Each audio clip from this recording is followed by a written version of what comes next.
definitely would Okay. have Well, been can you guys hear me? Okay. yeah. Yeah.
Please tell me this is all part of Storypath Ultra.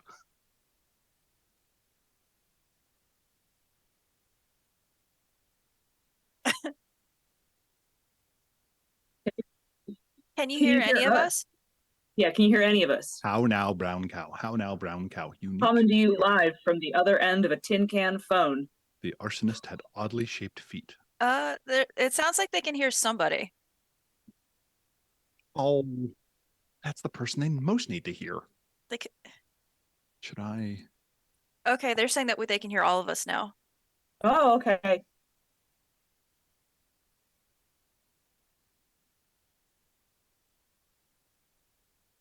Yeah. Can hear everyone except D.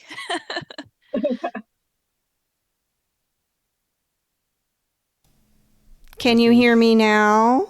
Cooler color temperature or warmer? That should be working better now. Okay. That was my fault. Yay, tech issues. Okay, we're all good now. I will start that again. Hi, everybody. Welcome to the Storypath Ultra actual play. We're going to be running Storypath Ultra. I'm sorry about the tech issues that have taken 15 minutes to deal with. Essentially, our tech person couldn't make it. I had to step in for tech, which meant that I had to do a whole bunch of back-end stuff really quickly. And part of that was not setting everything up correctly, like which microphone the voice was pulling from, and other such things. So anyway, here we are. Oh, I'm so loud because I haven't played with my volume at all. There we go. That should be a little better. Okay. I think there was a thing I needed to do. Oh yes, I needed to do advanced audio properties. Nope, that's still on there. Oh. Okay. That should be better. Let's turn you down a little bit. Okay, that should be better on the volume. Okay, now now we can do the thing we're here for. Elliot couldn't make it, so unfortunately his little box is just blank right now. I didn't have a fun picture to put there for him. And everyone else is here though. So what we're going to do is I'm going to tell you a little bit about the setting and what we're doing, and then I'm going to have each player introduce themselves and tell you who they're playing, and a little bit about the character. First, this is Storypath Ultra, so we'll be using Storypath Ultra rules. These are all rules that are still kind of in flux, so if we hit some kind of hitch, apologies, we'll solve it here live on TV. If otherwise, hopefully, things will be pretty smooth. We've got we're going to be running this in what my version of an urban fantasy setting. The players will be playing different monster types from urban fantasy story types. And I kind of had like a franchise in mind when I was making these characters. So I will tell you what franchise I was thinking of. Like after the stream is like when we're wrapping up, remind me to do that. But Star Trek. yeah, we'll see. No, that's not Star Trek. Each character has a different franchise that I was thinking of while I was making the character. So if you can suss it out while we're playing, great. If not, that's fine because it's very subtle. But there's a couple of things about the characters that I'm going to have to explain because they're kind of specific to playing this as opposed to any other game. Storypath Ultra has a very neat set of rules that can work in any game, but then when you need things like edges or special abilities or modeling what you can do as a character, all of that is very specific to the game. And because we don't have an urban fantasy game, I had to make a bunch of shit up. So you will hear us talk about like the things that the characters are capable of, and I literally just wrote out paragraphs. You can do XYZ. Here's what you roll for it. So none of that is anything that we are currently doing, but it will be a great way to think about what Storypath Ultra is capable of. Rich inspired me with all of his conversations about urban fantasy games in the Monday meeting notes. So let's get right into it. Terry, why don't you tell me who you are and who you're playing? My name is Terry Robinson. Any pronouns. I'm one of the hosts of Mage the Podcast, Pain in the Dice, and Systematic Understanding of Everything. I have strong feelings about genre and theme, and one day I will record something on it. I also have the notable distinction of once having an insurance claim denied because I accidentally sent my insurance company a picture of a Crunchwrap Supreme with Danielle's hair on it for a joke I was trying to make. I also once sent Danielle a small Lexan block that said, "I'm sorry for friending you on Facebook while high." No, it wasn't just high. It was I had tried edibles for the first time. Yeah. So, Mage the Podcast does not endorse the usage of drugs. I do. Mage does not. So I am playing Hector Garcia. I have yet to determine how Hector, and I am a ghost, which is why I have the spooky backdrop. Actually, I should have gone with the white side of it, because then I would have just melded into it as an Irish person, and people would be like, Terry, is he really there? I need to determine how Hector died, what his aspiration in life was, and I'm assuming my character and Kim's character have kind of different notions of the whole death thing, and we'll get to that in the fullness of time. Yeah. I'm very excited by my ability to do an AoE effect as a ghost, because not enough games have mechanics like instill a vague sense of unease in a large group of people. Like, screw Melf's minute meteors. That's where game mechanics should go, and that's just me. So I look forward to finding out who this character is, as everyone else does, at the same time. Cool. Kim. All right, my name's Kim Godwin, she, her. I'm one of the freelancers with OnyxPath. I've worked on a lot of the recent They Came Froms, and then several Trinity Continuum. So Aether, Aegis, 3 of the upcoming Aberrant books, and I've worked on World Below, and there's some other things coming up as well. But Other things. Other not thing- allowed to talk about. I'm not allowed to talk about. So, but yeah. So today I am playing Sylvia Small. She is a vampire who has a path of being a hunter as well. So that sounds like this is going to be a lot of fun. She has a temptation to own everything. So she's a hunter and hunter, the vampire hunter, a vampire that hunts. So this should be fun. Yeah. We're Right. gonna have buddy cop drama with the ghost. I think that's what we're. I think so. And Monica, tell us about yourself and who you're playing. Hi, I'm Monica. I'm sorry about my audio. Every device I had to be on this call failed, so I'm on my phone. We are lucky I'm here. You may recognize me from being on the Exalted panel last night. I'm an Exalted developer. I'm also a Scion developer. I'm also a Trinity developer. I've written on all 3 of those lines. I've written on Chronicles of Darkness. Basically, if it's an OnyxPath product with a couple small exceptions, I probably have a credit in it. What else about me? I'm not going to tell weird stories about me and D because they're personal.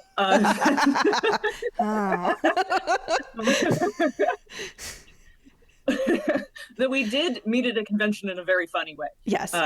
But that's a story for another time.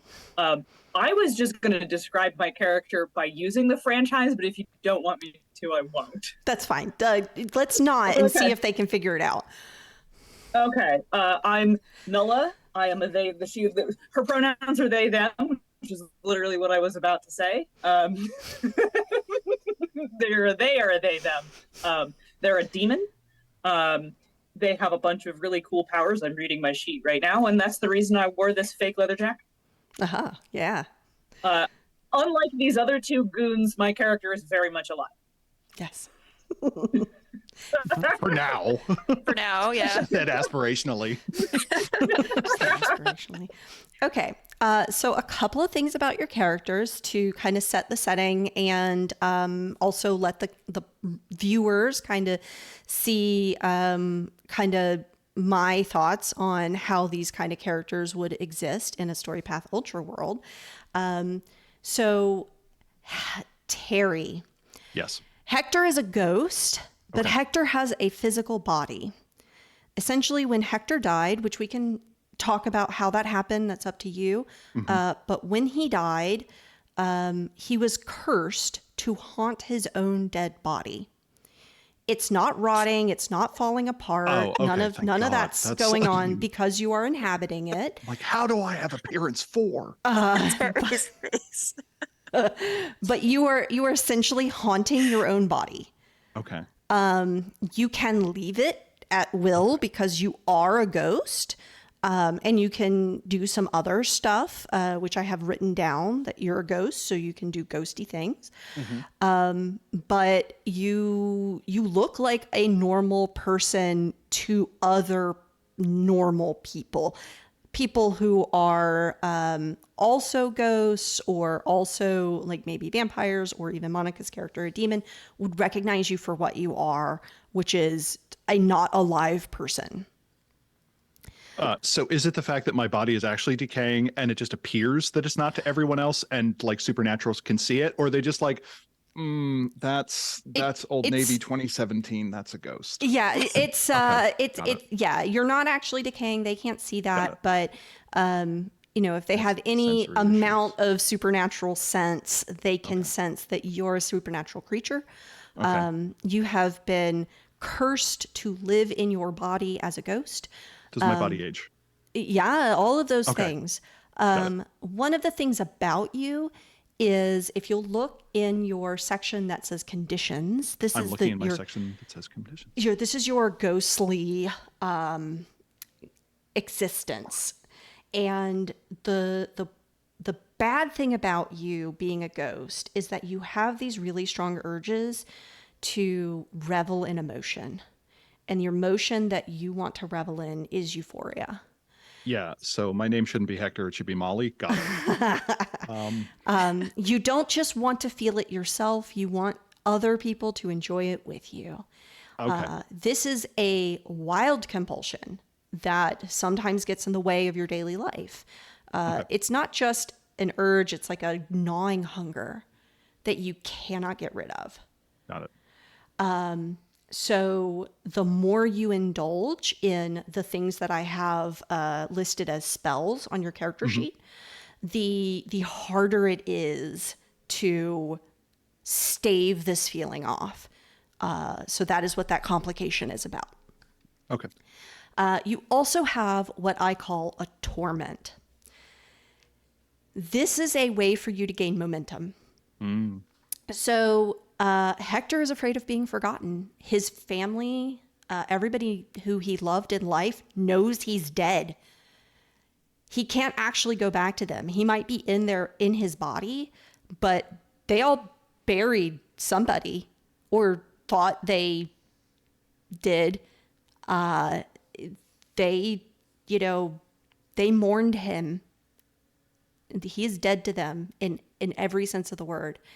And so Hector is afraid that they'll forget about him now that he's gone, and that other people will forget about him too.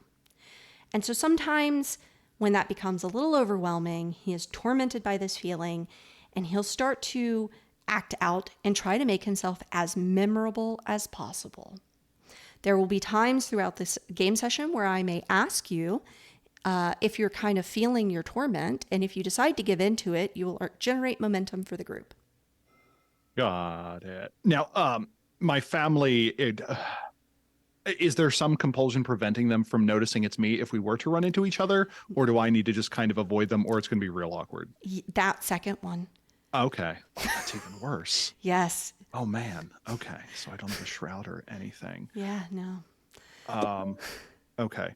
I like the idea that I inherited a family business that I did poorly in. And I had a very large life insurance policy. So when I died, a lot of people did a lot of fake mourning and then immediately moved on to get past that. And it's like I am partially taking credit for their success to be like, well, that was my money Mhm. that really let them do that. But in actuality, I probably set up the circumstance where they needed the money in the first place. Like I borrowed $10,000 from somebody that I never paid back. Then I died. That cousin got $10,000. They were really made whole, but in my mind, I've set them up to be the person they are. And that business is going to be injection molding customized intermediate bulk storage containers. So we were the second largest one along the Gulf Coast. So Cool. yeah. Sounds good. Mhm. All right, Kim, you are a vampire. You have been made a vampire by someone called Mother Maggie. She is, for all intents and purposes, like a mother to you, which means that you have a little bit of a shitty relationship with her. She will do anything for you as her child, but she is also a little kind of micromanagey of how you live your existence, that kind of thing. As a vampire, you must feed on human blood to survive.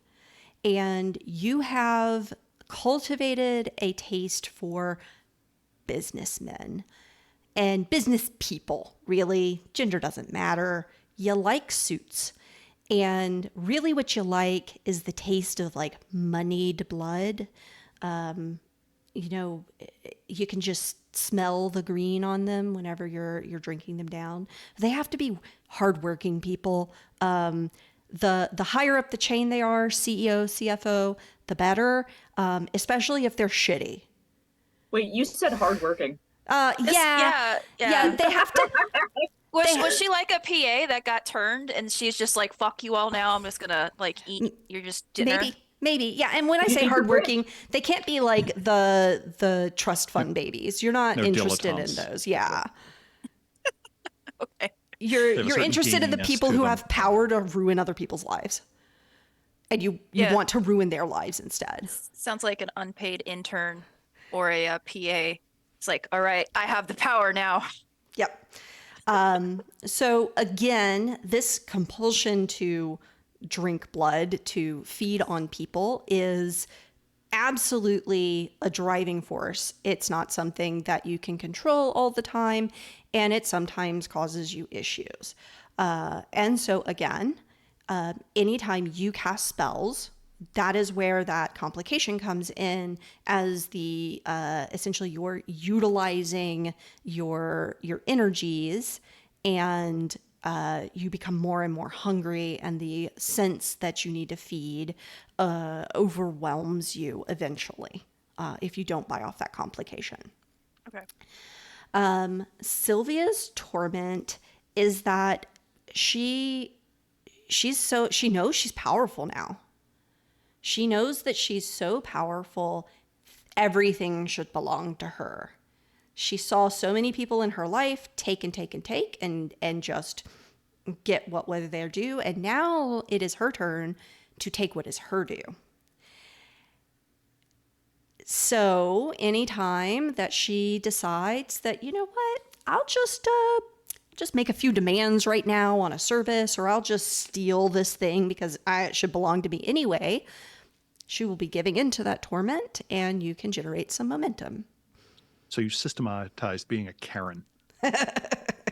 Yeah. A little bit. It's a little bit of the vampirism of like stuck up, nose in the air. I am more powerful than everyone around me, kind of thing. I would like to eat the manager. Yeah, pretty much. Yeah, it's specifically like a you could reflavor that to be like, oh, any other vampire desire, because it's specifically about having something you want to consume. Yes. Yeah. Like in this case, it's the power will be mine, but you could rephrase that to be any other thing, as long as it's about like taking something for yourself. Yes. Yeah, it's just an addiction at that point. Yeah. Yeah. Yeah. All right, so Monica. Yes. Nula is a demon. Nula has never been to hell. Okay. She was born here. Hard to get there. I'm sorry? It's hard to get there. It is hard to get there. She's never been to hell. She was born here to demons who had been kicked out of hell for whatever reason. Maybe they broke some kind of a pact that they weren't supposed to break. Either way, they've been kicked to the curb, and now they're just kind of living their lives in the world, but they are still fucking demons. And that means you are a fucking demon too. So Nula is inhuman. Normally, yeah, it's on my character sheet. Yep. Normally you look like a normal person, right? Normally you can hide it. It's okay. But the more you cast magic, the more you tap into your hell powers, the more your demonic aura starts to kind of bleed around you. That's what that complication is about. And essentially you can eventually flare an inhuman aura that is so terrible if you fail to buy off the complication, that everyone around you sees you for the inhuman creature that you are, and it's terrifying. Yeah. You gave me the character with the anima banner. Right. Nula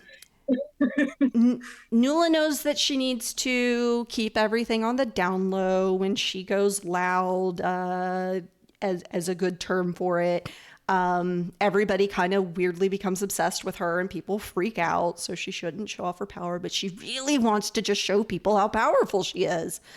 She is a motherfucking demon. So power and attention issues. Sorry, they are. Character has very quickly become a she/they. That's okay. Yeah, we can alternate. It's okay. Yeah. So one of them she/they. One of them she/theys, like me. Like me. So when they give in to this and start using way more power than they should that fits the situation, you will gain momentum. So a couple of other things about your characters and the setting. You all have what are considered on your character sheets families. So you'll notice your connections somebody might be like your sister or your brother or your uncle or your great grandfather. Those are all part of your either ghostly or vampiric or demonic families. So Kim, in your case for Sylvia, Lord Gilbert is her great great grandfather. He is essentially Mother Maggie's great grand progenitor, in that sense. For Nula, I actually don't have any of your family on here. You just have a godmother. I have a godmother. Yeah. That's family. Sort of. That's family. Can be. Yeah. For Hector, he's got a ghostly sister, who's in an aide at the mayor's office. He has made a found family, and this Lila is his sister for all intents and purposes.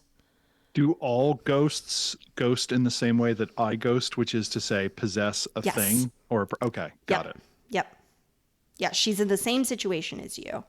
There are ghosts that are just like the ghosts that we would think about, like haunting a house, like ephemeral, don't have a body.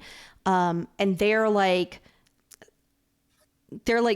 B-roll characters. Essentially, they're ghosts on loop, on repeat. They don't really have a thought or a mind or anything like you. You and the other ghosts like you have had something very different happen to you that have made you like sentient and give you way more agency. Chosen by the Death Lords, yeah, Something like that, yeah. So that is kind of your characters. Let's talk a little bit about how your characters know each other and define some bonds between your characters. I left that section open because I wanted y'all to kind of make those decisions on stream for yourselves. So what I would like for you to do is I'm going to go around and I would like for each of you to kind of make a connection with each other based on like, how did you meet? Why do y'all hang out with each other? And what kind of shared adventure have y'all been on together that has sealed a bond? And you can kind of go through each of the other characters and kind of make bonds to them. Right now, there are 3 spaces for bonds because there were supposed to be 4 of you. But instead, we're going to do a 2-point bond and a 1-point bond to the other 2 characters. So, Terry, let's start with you. So a question before we carry on. Yeah. While Terry shakes. How do these apply mechanically? Mechanically, when you're taking an action that involves your bondmate, you have a pool of enhancement throughout this scenario based on your bond rating. So 2 or 1. And each of you has it. And you can essentially, we're doing this action together. You can apply that enhancement to that action. And you could apply, like if you have a 2-point bond, it's a pool of enhancements. So you could apply 1 for this action and then 1 for a different action elsewhere. Did you say, how often does that happen? Is it like once a scene or once a session? Or? I think it's once a session, but let me check really quick.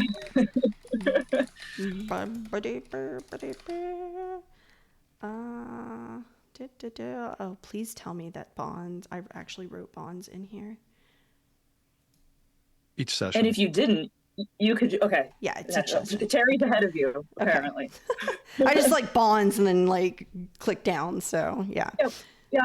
Well, like so we have 2 1s and a 2, and I was like, okay, well then part of the decision we should be making is like how often we think this is going to come up with that other person. Yes. Yeah. Okay. Cool. So I like the idea. Nulla, what is a thing that humans do that demons generally don't, that you are fascinated by and maybe super into? Like you're like, no, flaming hot Cheetos. Hell has got nothing on this. Well, so all right, let me think about this because Okay. I like Nulla did grow up in the human world. It's not like I grew up in hell and then came here and was like, people write checks. Jersey at that point. Right. But I do like the idea of an inherent supernatural obsession, and I think Nulla is kind of obsessed with human thrill seeking. Okay. Like the way, these theoretically totally mortal beings are really willing to like jump out of airplanes, or like do a sport where they climb up buildings real fast and then jump to another one, or like I think your character and drive mine a car and smash up other cars. I think we have a connection based on that because I do a thing where I'm like, well, I'm already dead.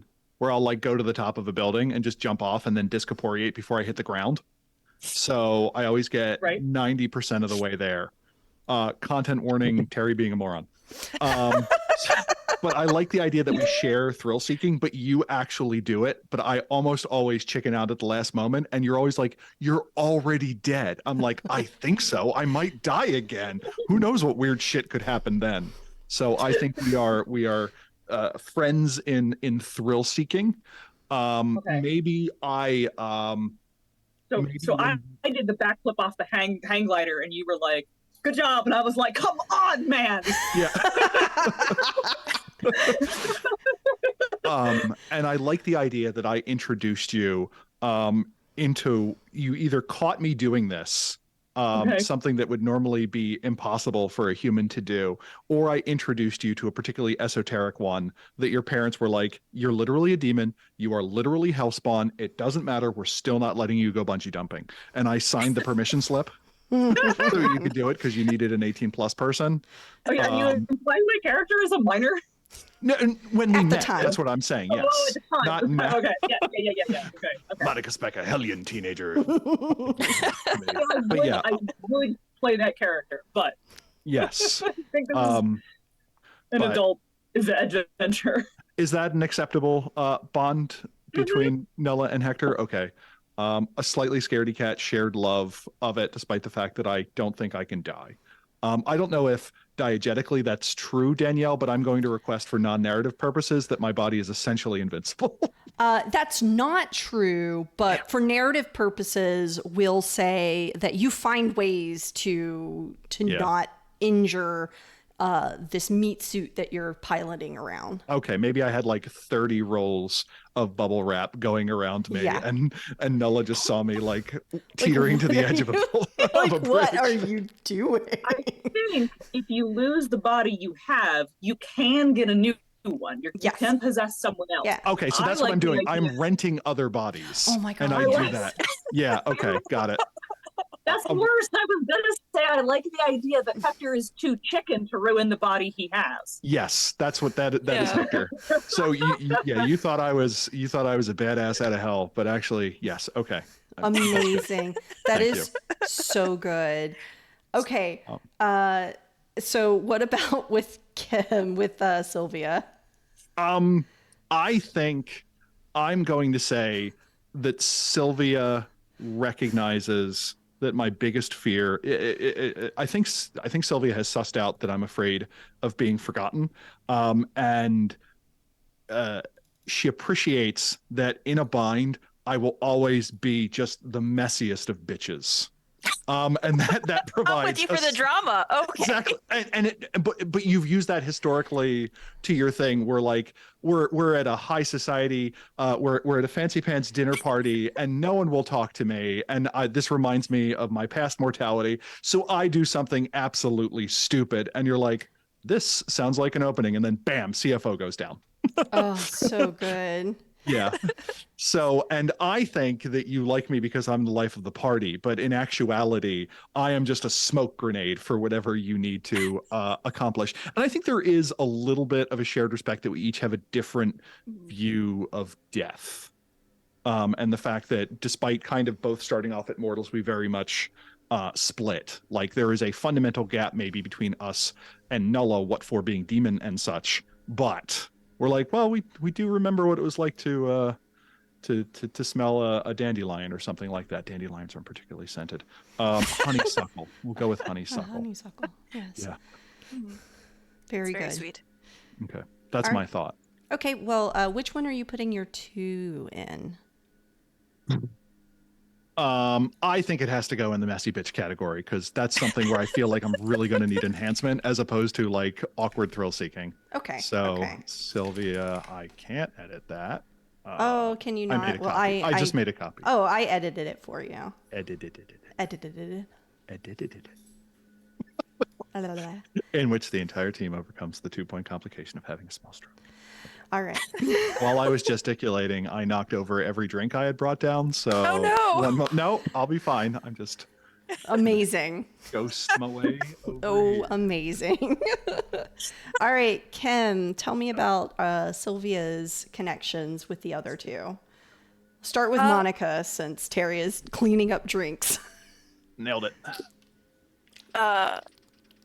So I think with Sylvia and Nola, because she is a demon, she has all this power, and there's like nothing more satisfying than having Nola come in and completely tear somebody down, just like absolutely obliterate them.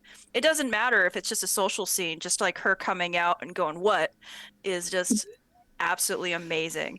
And it's just like, this person needs to be humbled. This person needs to bow down. Meet my friend. Isn't she amazing? Aren't they amazing? You know, look at you. What are you? You know, so she, I can see her doing that. Okay, how did they meet? When's the first time that this Sylvia was awestruck by this? They probably some sort of club or something. trying to see what these crazy humans are doing. Maybe she's trying to try to experience rolling or something, and then she just kind of saw this happen as she was like trying to kick someone out of the VIP section. Or like I could see Nola like saying, "Fuck it, I'm going there. You can't stop me," and just kind of barreling through people, I chucking would them. like to propose that Sylvia have kind of a crush on Nola, but in a like stupid, sexy asshole kind of way. Yeah, it's like So you are good. so awesome and sexy. This is amazing. We don't know about how that's going to work It's out, not- but And you're kind of annoyed. Yeah. why am I not this cool? Yeah. But yeah, I can do that. Yeah. I think that's fun. Oh, that's good. Okay, Yeah. and what about for Hector? Hector is a lot of fun because he's a ghost. He can get in and out of places. So besides him needing to be like the center of attention, which is amazing for me, he can also help me out because we both can go invisible for a time, right? So I can go disappear and he can disincorporate, and then we can like spy on people, and then we can like throw that stuff at people. Very So we can nice. we can be really catty and spread rumors and be super fucking messy with our secrets and just blow people up. We, the vampire version of a burn book, I guess. Nice. Okay. Okay. So when you need someone to impress people, you're like, Nilla, I need you here right now. But when you need somebody to like sip tea with you, you're like, Hector, Yeah. I need you to hear what just happened.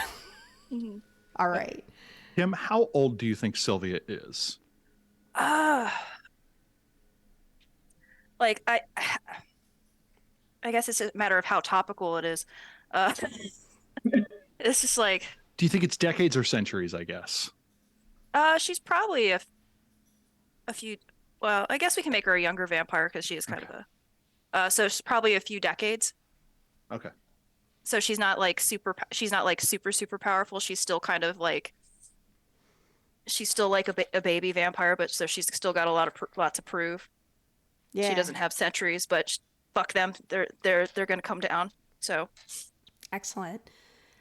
And then Monica. Oh, wait. Which one do you want in your 2 and which one do you want in your 1?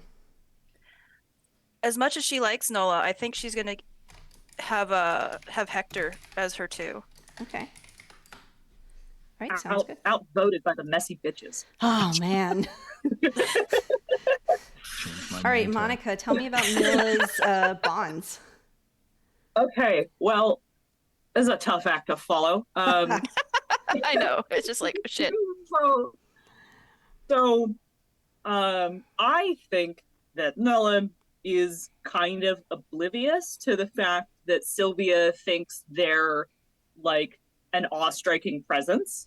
And like the stupid sexy crush, I think Nola accidentally reciprocates by virtue of being kind of a ham. And really kind of sees Sylvia as really fucking punk, you know, like, yeah, Ro, fight the power, eat the rich. Yeah, literally, yeah.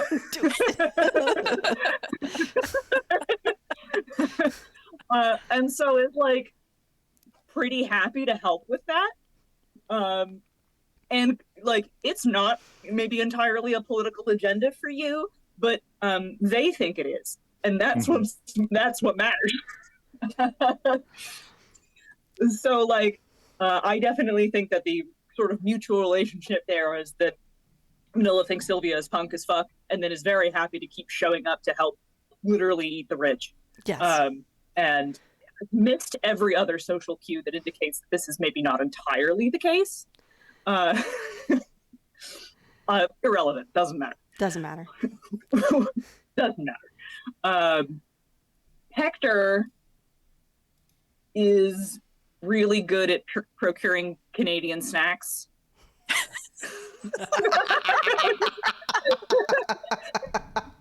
Okay. Or Japanese snacks, like just, No, let's start with the you know, Canadian one because I like the idea that my Canadian? character is a big wig in the intermediate bulk storage container world, and that gives me connection to flavored bagged milk. No, you were. I was Is it just Tim really Hortons? thinking about- Is that the Canadian like thing? I was really thinking about all breast chips, not gonna lie. Have you ever had a Nutrisket? What? A Nutrisket. It is a nutritional biscuit. Yeah, they're it awful. They're terrible. You can have it fresh off the factory line, and you're like, oh, is this like a Necco waiver? Had sex with a Nature Valley granola bar. It has the moisture density of a desiccated Civil War soldier, and that is them at their best. And It's that like is the modern truest, hardtack. exactly. That is Nulla's truest extreme sport Canadian snack foods. Oh, that's so good. I like the idea that none of us have passports, and so like I have to like discorporeate. It's this remarkably complicated thing. You have to like Can't leave the country. you have to like possess a person who is Canadian and like send them across the border. Like, so good. All There's right. another snack I'm a big fan of in real life that are literally called whippets. It's what they're called. It's like marshmallow on like a biscuit cookie coated in chocolate. They're fucking delicious. But they are Canadian. So I was thinking like all dressed chips, whippets. You were like, how about hardtack 2.0? So speaking of things that are hilarious as people who speak English, Smirnoff produced a line of Alcopop things called poppers. Okay. And needless to say, I have friends that found that hilarious. So Okay. Yeah. Okay. Yeah. So like amyl nitrate joke, check. All right. Where are you putting your one and where are you putting your two? I think Sylvia is my 2 and Hector is my 1, ranking punk as fuck behavior over all dressed chips. All just I see motivated by punk, not food. All right. Food. Yeah. I'm not a vampire. No. Okay. Excellent. So let's talk about the setting, the setup for this story. Kim, Sylvia is doing her daily routine. I'm going to say that she still has the normal vampire problem of daylight is a problem. Has to hide during the day, be awake at night kind of thing. So you're doing your normal like wake up routine, whatever that happens to be, which you can describe, and you get a phone call, and it is from Mother Maggie.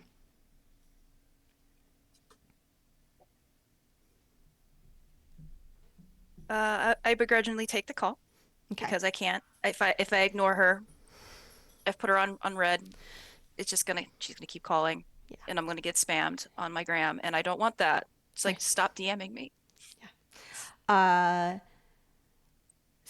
Sylvia, I'm so glad you answered on the first call, dear.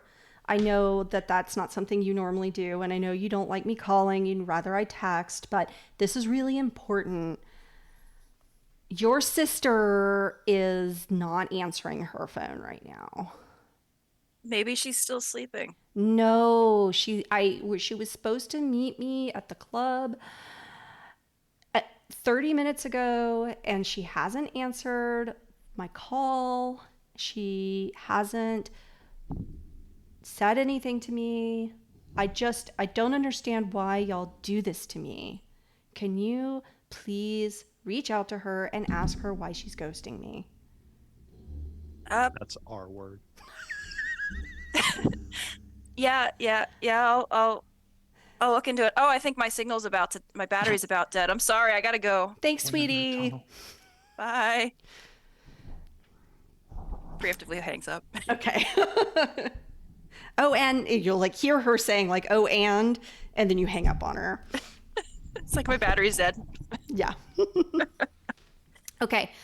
You have a sister who is essentially Mother Maggie's other child, and there's literally only the two of you. Your sister's name is Gladys, and you have a decent relationship with Gladys, but you're not super close to her. Mother Maggie kind of tries to pit you two against each other to earn her love sometimes. And so y'all kind of made like an agreement a couple of years ago that if you just don't really talk to each other that much, it'll be harder for her to do that to you. Mm-hmm. But you do have her phone number and you know how to get in contact with her. Yeah, I'll just send her text saying, "Hey, Mama's looking for you. What, you okay?" You send the text and you get like a weird return text it's very clearly like an automatic text that comes back that is like user is unavailable. That's weird. Has she updated her Instagram or her TikTok? Let's go check the social media Cool. crawl, see if she's posted anything recently. Uh, Because it's like I figure that Sylvia kind of lives off of social media stuff, as in how she meets people as an influencer, yeah. sort of thing. Gladys is hasn't updated socials in about 3 days.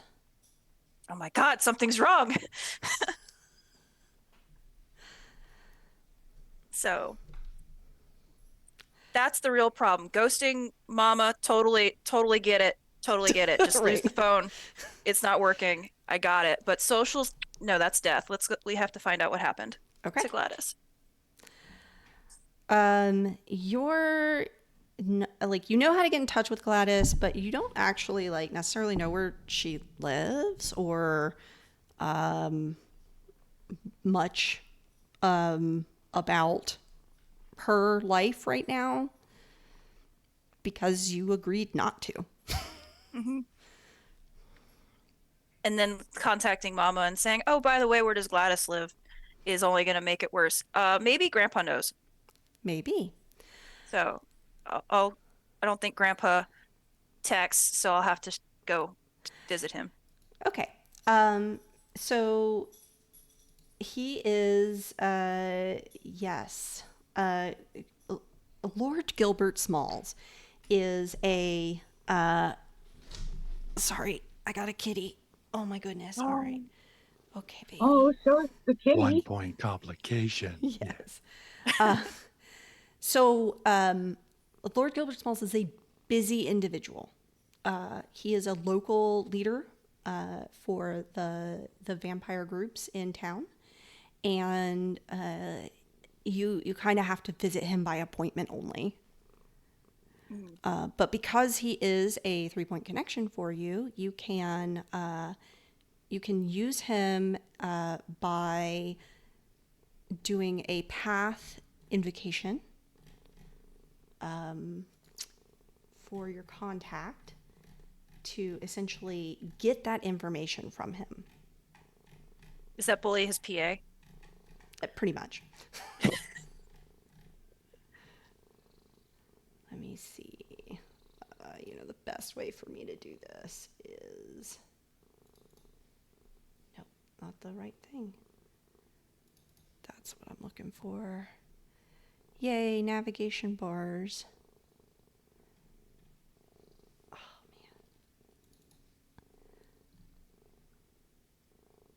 man. All right, rearranging this entire book.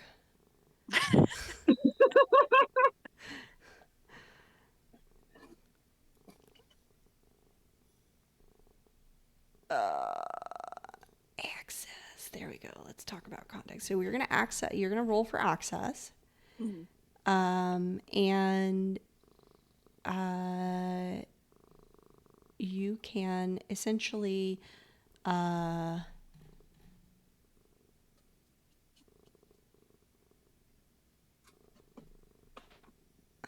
me see. Hold on. What did I do?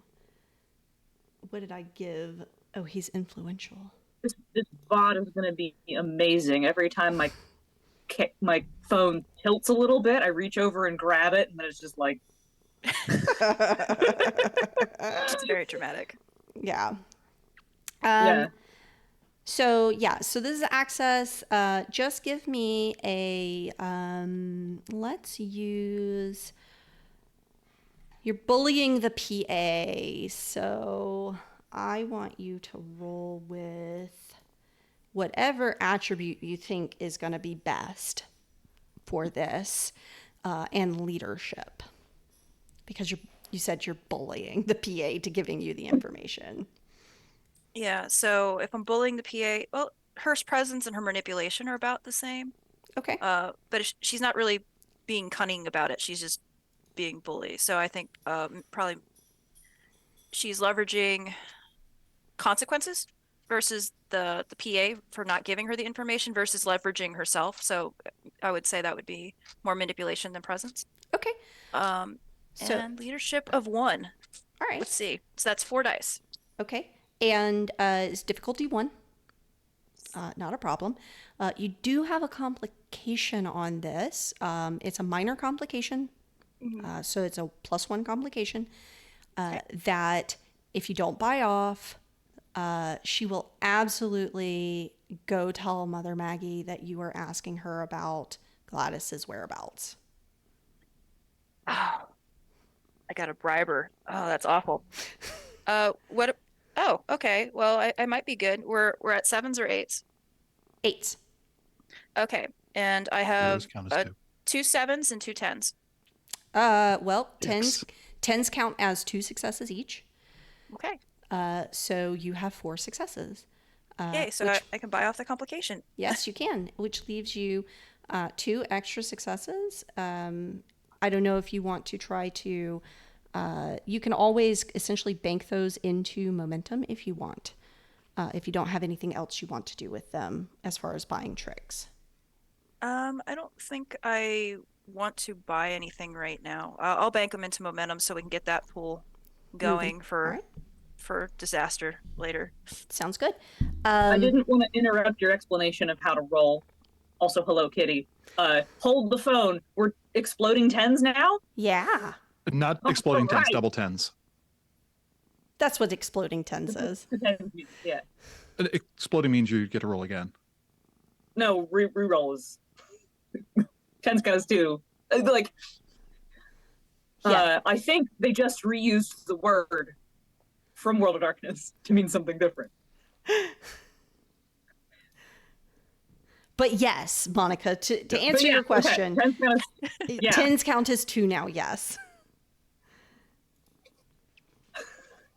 Welcome to Storypath Ultra. yeah, I'm thrilled. Yes. All right. Less rolling. Yeah. All right. So, sorry, I have got a cat like just blip, blip, blip, blip, blip everywhere. So Buy off that complication. yeah, I'm trying, but I'm failing. I'm not rolling well on this. Anyway, in the Storypath Ultra document that we have right now, it is called double 10s for those of you who are like, oh, terminology. Okay,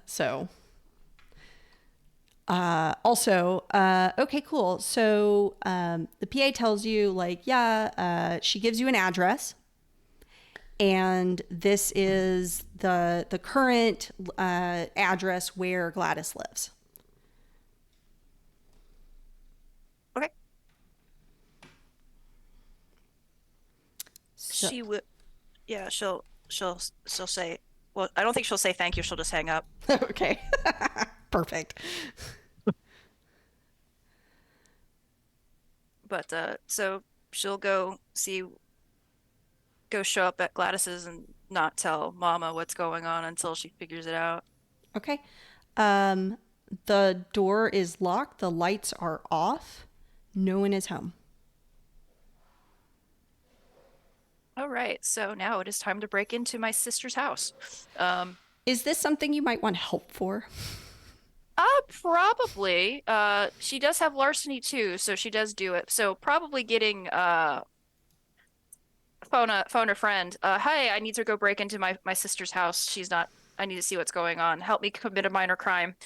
Who wants to do thrill seeking? And then we can run from the cops. I'm always down to commit a crime, but I'm not any good at it. Yeah. You don't I have just to be wanted good to say at that it. I have no dots of larceny, but I do have lots of dots of I don't give a fuck and I will throw a brick through the window. Yeah. That's not a skill in Storypath Ultra, just in case anybody gets It is a life confused. skill, though. It is a life skill. Impatient. I have both ranged combat and athletics, so it is a skill. Yes. I like the idea of taking that literally, and like you want to throw the brick through the window, and you have to go like 30 yards back, or to you it doesn't count. No. Gotta be a range band. A range band. But yeah, she'll call Nola and see if Nola can help her break into her sister's house. Fuck yeah, man. All right. You wait. I don't know, how long does it take Nula to get there? Where was you know what? I'll Where find was that. Nula? Where was Nola? Let's say Nola was like, I don't know, doing something distressingly mundane at the ATM or something like that. I was just buying Not milk. that far away. Yes. Yeah, out buying milk. Out buying milk. My milk's gonna spoil now. That's the real thrill seeking you do. You wait until like the day before the expiration and you just slam it. I'm gonna have to chug this milk so it doesn't go bad. It's only a gallon. It'll be okay. Yeah, it'll be fine. These mortals don't know how good they have it. Hang on, I'm looking at my stuff. Yeah, all right. So like, I have the ability to jump crazy, like, and it's more restricted, but with your permission, can I just be using that to like just 180 out of this convenience store with my jug of milk, and then just like Just like leap across the city, like Parkour your way parkour! there unnecessarily. Yes. Yeah.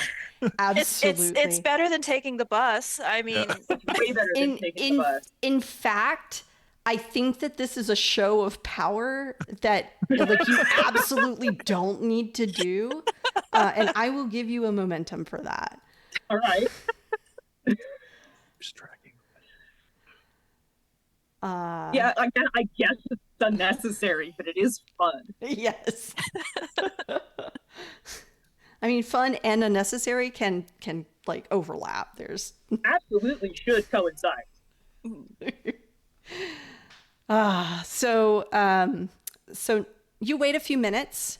Sylvia waits a few minutes, and then Nula arrives, and you see them essentially like leaping down the road. that is a cool ass like, trick. Like in a 90s sitcom where like the cool character would scoot onto the scene and then like a guitar riff would play or whatever. Like that's what happens in real life, though. The music's actually diegetic and everyone can hear it. It's just like yeah, your anima. Part of the aura. Yeah. Yeah. Like my sick meat with teeth plays out loud for everyone as I like land in the driveway. Very nice. There's like, you're in a neighborhood and there were a couple of cars going by and they are now like pulled over and like staring at Nula like, what is going on?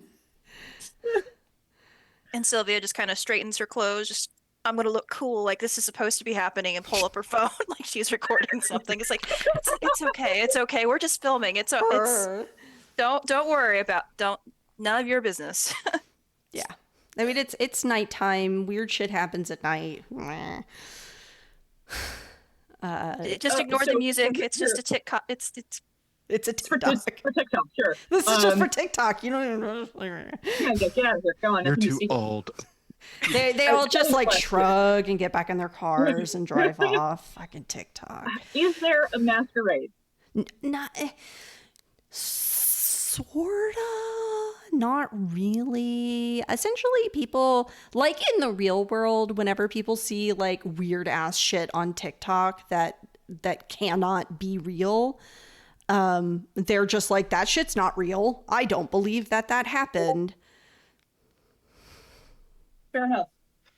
Yeah, like all those people, like those conspiracy theorists on TikTok that are just like giants are real. Yeah. Look at these big doors. Yeah, and people are like, "Oh, that's entertaining," and then This they just duck that drinks nothing but Dunkin' Donuts water, totally legit. yeah, like people just don't know what to believe anymore, so they just don't believe anything. Cool.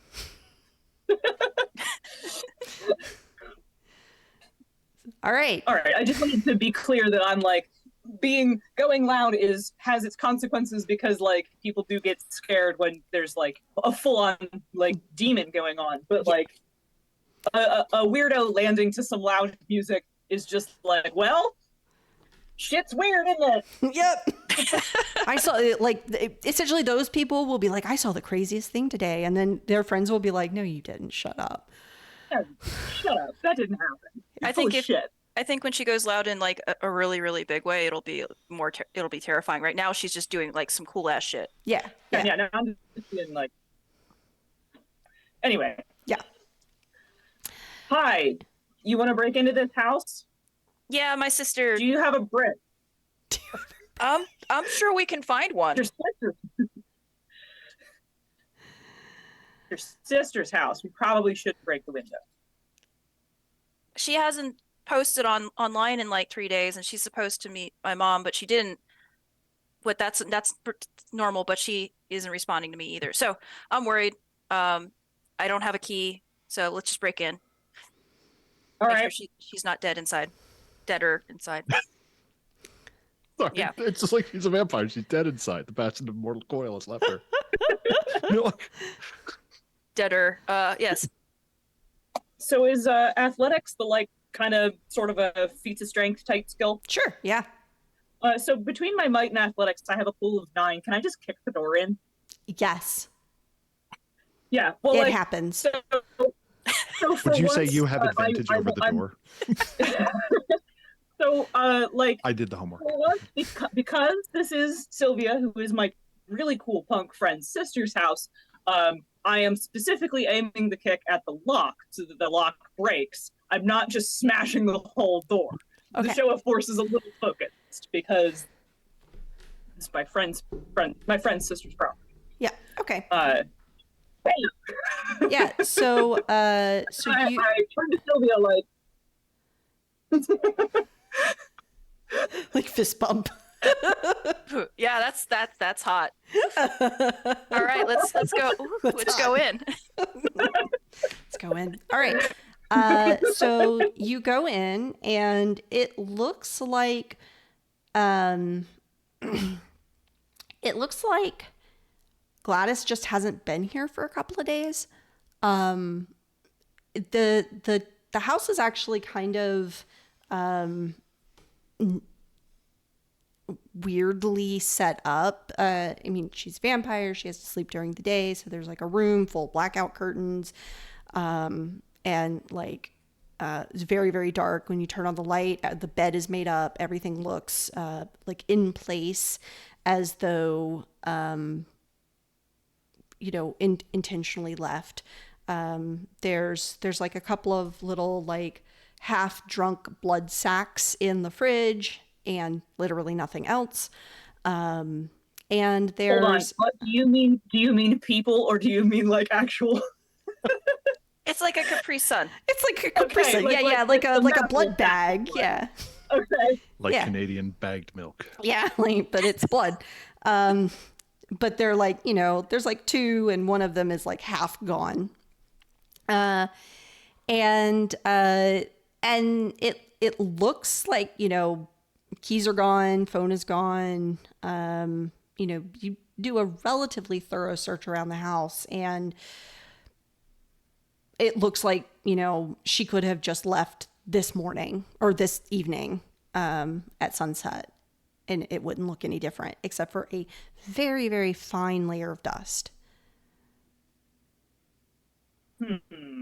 That's weird. What was her last picture post, like social media thing? Like, is there like a location there? Is there like something that I could recognize? She posted a picture of herself at a nightclub on Instagram.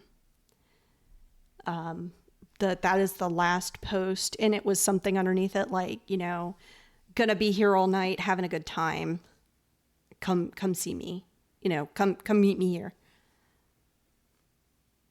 Well, I guess that's my only lead. I'm not talking to Mom. I really don't want to talk to Mom. So, yeah, so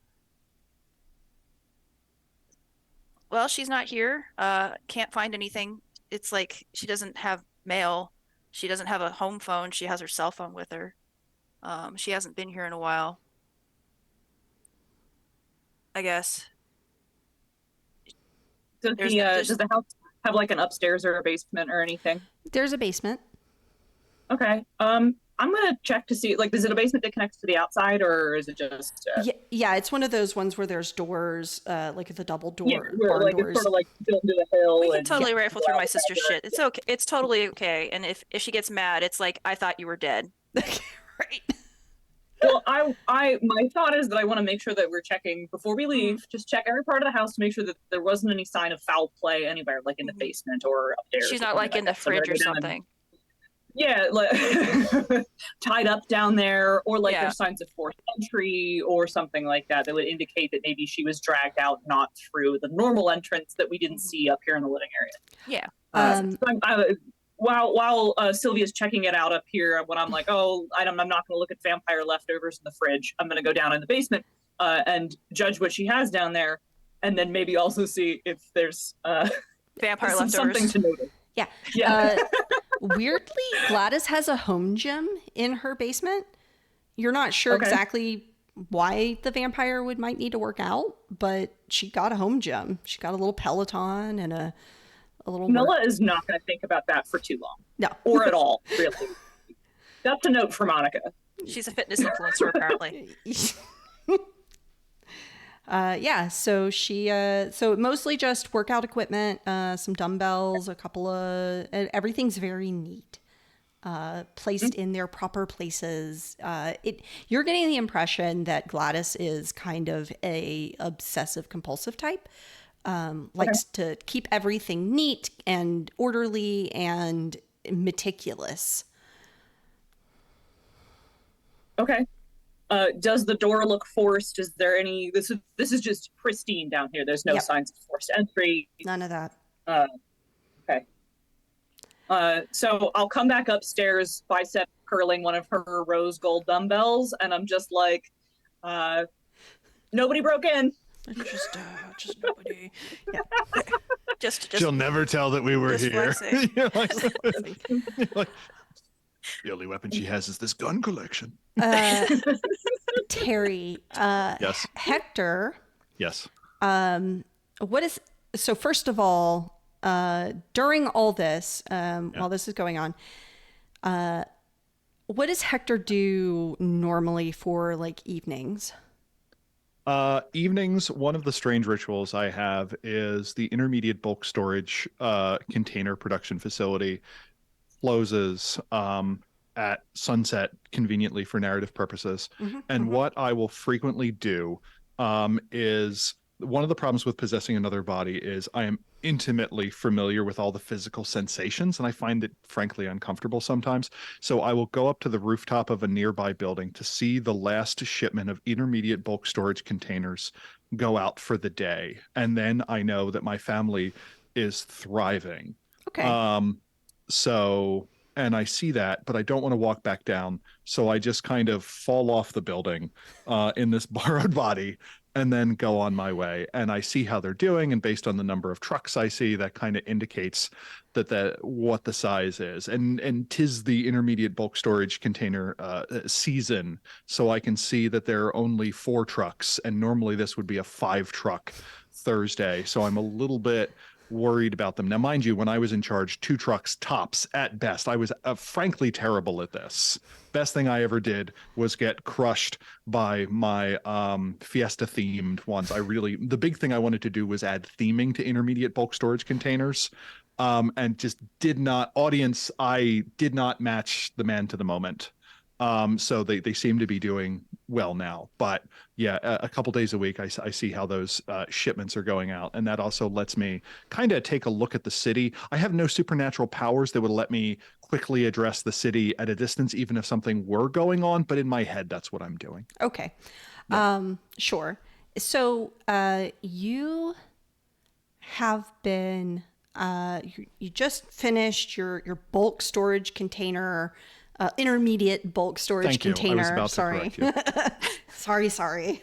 Like walkabout, and you've made it back to your normal body, and you get a ping from an unknown number. It's a text Okay. that says, hey, want to go do some something risky? And I'm going to reply, you mean like in the financial sense, possibly, a penny stock maybe, or purchase an NFT? Uh, no, like some parkour or something like that. I um I love parkour as a thing to watch. Um but this is from an unknown number. This is entirely from an unknown number. Yeah.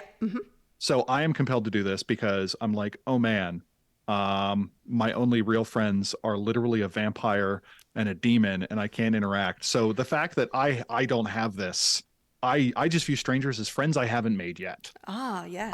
And I'm like, oh yeah, I love parkour. My character has no idea what parkour is. Where can we get some? All right. Meet me I at just assume it's like froyo or something. Yeah. Like French though. meet me at, and there's an address. Okay. Okay. So I have a vintage 1972 Vespa scooter that I call Little Miss Lemonade that I'm going to hop on because that is the only silent way I have of getting around. Also, I was very struck by the Italian man that was selling it at the time, and I was trying to be, that didn't work out either. Almost as bad as my Fiesta themed intermediate bulk storage containers. I did not read the signs. The wedding ring should have been a giveaway. The picture of the family, that I'm also oblivious to that. I was just very charmed by this man. So I'm going to take Little Miss Sunshine over to this location in question. When I put my helmet on, there's always this moment of like, why am I bothering? And as I cut As you off, like, yeah, you I tie know. it up. Yeah. Exactly. So I put on my driving gloves and let's ride. All right. So you put the address into your phone, your GPS, and it's pretty much it's in the downtown area, and there's a nightclub called the Sixth Ring, and you're pretty familiar with it in passing. People talk about it on the radio a lot, or on commercials. People TikTok about it. It's a pretty popular club where there's a lot of live music. It's just an interesting place that gets a lot of like media attraction, and so you pretty much can't have lived in the city for any length of time without having heard of the Sixth Ring. And that is the address that you've been given.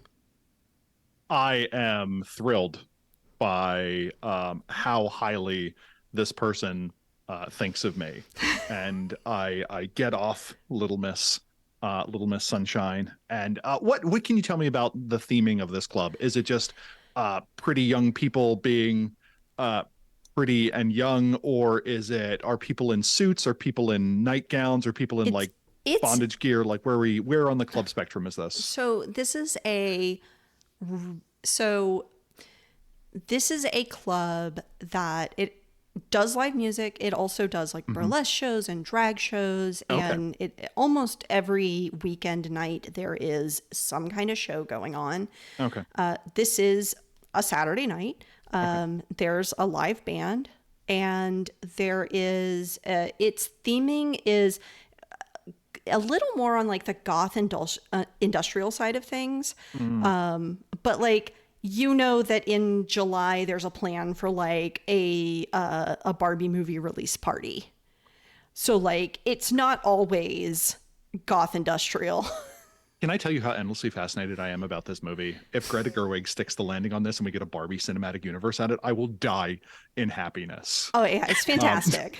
But okay, It does I'm cater ready to a for little bit. It does cater to a little bit of a younger crowd, and you're pretty aware of that. But I mean, it's a popular place, and so they do popular music nights and regular dance club nights. But they also do kind of little more, you know, goth industrial emo. You know, you may see some like indie kind of music, like experimental bullshit showing up at live shows. In fact, tonight is some weird like small homegrown band that is playing some experimental shit. Got it. Experimental band, theoretically good. Got it. Yeah. Okay. So I have my box of accoutrement on the back, and I'm like, hanky, no. Gas mask, no. Esoteric hat, yes. So I put a Yes. lorican on. Okay. So I put a lorican on, and a very long shawl. I also grab a baggie of what is actually just powdered sugar, and a $100 bill, because that's actually how I will be getting in if push comes to shove. I see. Powdered And sugar. I was going to say the $100 bill. Sometimes my friend George Washington helps me get it. You said no to me, but what about Abraham Lincoln? Oh yes. So, yep. And I get in line. Do I navigate that with aplomb and grace? You have a extraordinary amount of manipulation, which do. means that For days. yeah, Hector can like just talk the pants and some pretty good presence at that. Yeah. So Hector could honestly talk the pants off of anybody. And so this bouncer who's like checking IDs and like letting people in and telling people like, oh no, you're not dressed well enough, stand aside kind of thing. He sees you. He looks like he might be about to like tell you can't go in, but you just like a wink and a nod. And he's like, ID. And I'm like, I think this is all the identification you need. And the problem is I haven't been able to update my driver's license, and I died before I turned 21, so technically I can't get in. I have the only thing I was able to get is actually a Chuck E. Cheese frequent flyer card. Which is the little card they give you to prove that you're an adult so you can be there with a kid. But I wrapped the 100 around it, and I'll be like, I think we're in for a good show this evening. And I slip those to the gentleman in question. Lady, as the case may be. It's a man, and he takes your Chuck E. Cheese card. He takes the 100. He looks at it. He looks at the card. He looks back at you. He seems to be sizing you up, and he hands both of them back. Okay. And he says, honey, I would love to let you in, but no ID, no entry.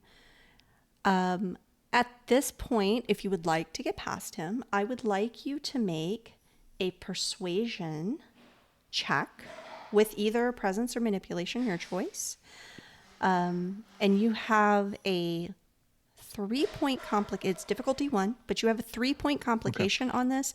If you succeed and do not buy off the complication, this bouncer will become infatuated with you. I thought complications were supposed to be bad things, Danielle. They are. Okay. I don't think a stalker is necessarily a good thing, Terry. It's not. When your torment is being afraid of being forgotten. Yeah. Anyway. As Chronicles of Darkness have taught us, vices and virtues are subjective. Terry over here just like, no, you're stuck in here with me. Yeah. Okay, so I got I got 3 successes, but I would like to use a point of momentum to buy that off, if I may, to feature the system of Storypath Ultra. Yeah, you can spend a point of momentum to add an extra enhancement. Okay. And that would be enough to beat the difficulty and buy off the complication. And so do I need to do anything dramatic to invoke that, or does it just kind of happen? It just happens. Cool. So, you can describe how you sweet talk him into letting you pass without an ID if you would like. I would be glad to. And I just look at him and I throw the overextended scarf over my shoulder and I adjust my lorcan to be a bit more jaunty. And I just go, lovely to see you again, Jonathan. Every time we meet, your moves know no bounds. Same time next week, and I will giggle and flash the money makers, as I call them, the double lashes I have, as I kind of stroll in, narrowly avoiding literally running into the wall because physical stats are not my strong suit. Perfect. And he just lets you go past. Yeah. The music is pumping. It's very interesting. There's a little bit of a light show going on. The lights are down. And you have you may be looking for somebody here. I am. I'm trying to be like, okay, who here has parkour? And in the meantime, on the way over, while I was waiting in line, I looked up parkour and I'm like, this doesn't look tasty at all. Like, Except what? for that fellow. Yeah, except for it's entirely done by lithe French people, seemingly. So I'm like, that's a dish.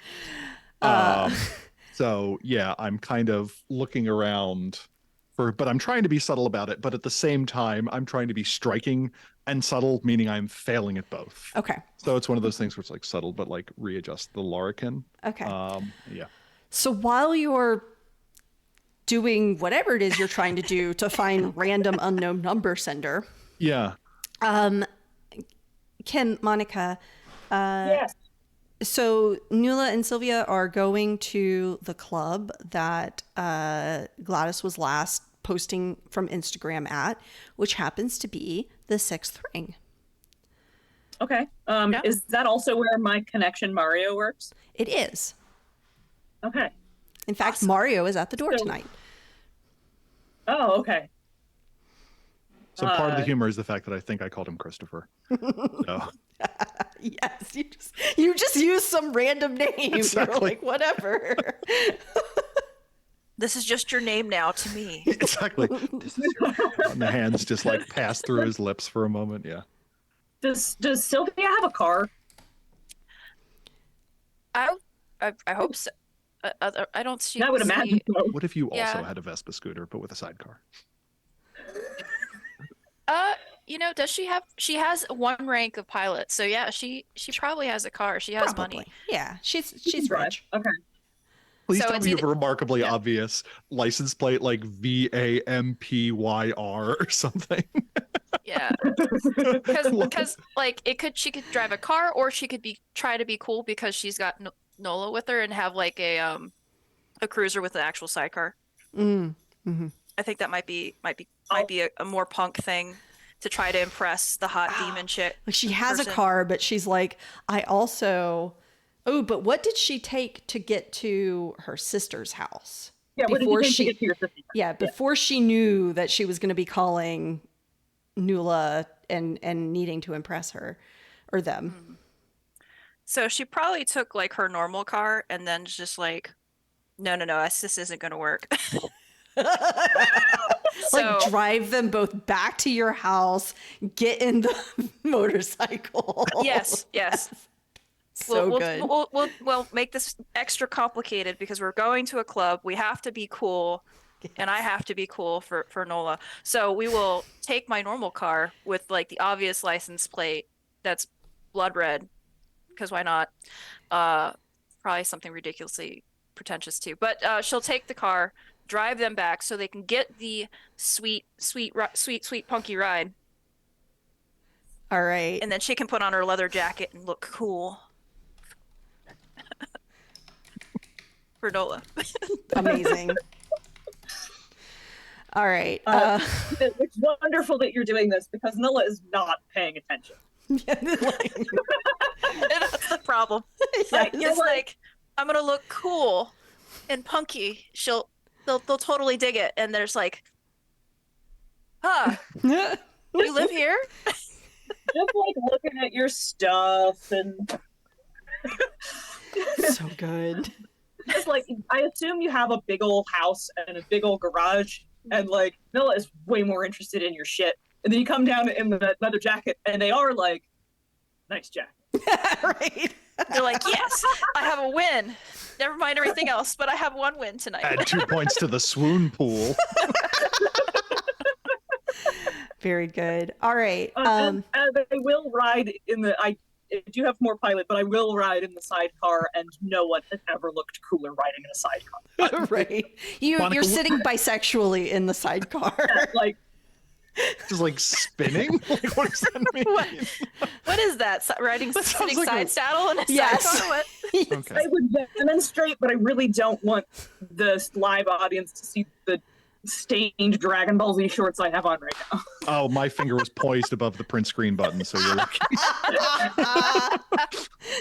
No, like sitting just incorrectly, like with one foot tucked up under you, or like with your knees to your chest, or whatever. Yeah. Sitting bisexually. The internet stereotype of sitting incorrectly. You're in a sitting chair. in like a V, like your head is here and your feet are here and your butt is in the V. I would do it, but no free feet pics. Yeah. All right. So it has been, so I'm going to say that y'all get to the club and we're going to take a really short break to give our streamers a little bit of time to stand up and stretch. And I think this is a good place for a Knock break. over completely different cups. Knock over completely different cups or refill your cups so that you can then knock them over later, that kind of thing. So we're going to take a little break and we will be back in 10. Please stay tuned.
welcome back.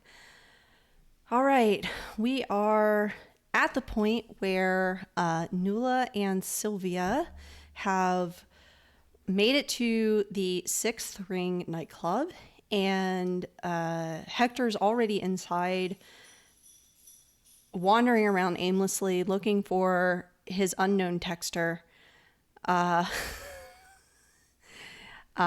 So what do y'all do when Nuala and Sylvia roll up on this nightclub? Well, we need to get in.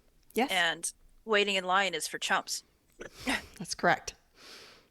So I think it is time for us to go up to the front, especially if Nuala has a buddy at the door that can get us in. Yeah. I think as soon as we walk up to the door, I see it's my buddy. I'm like, hey, Mario! And he's oh, hey, Nuala. What brings you here? I didn't think this was your scene.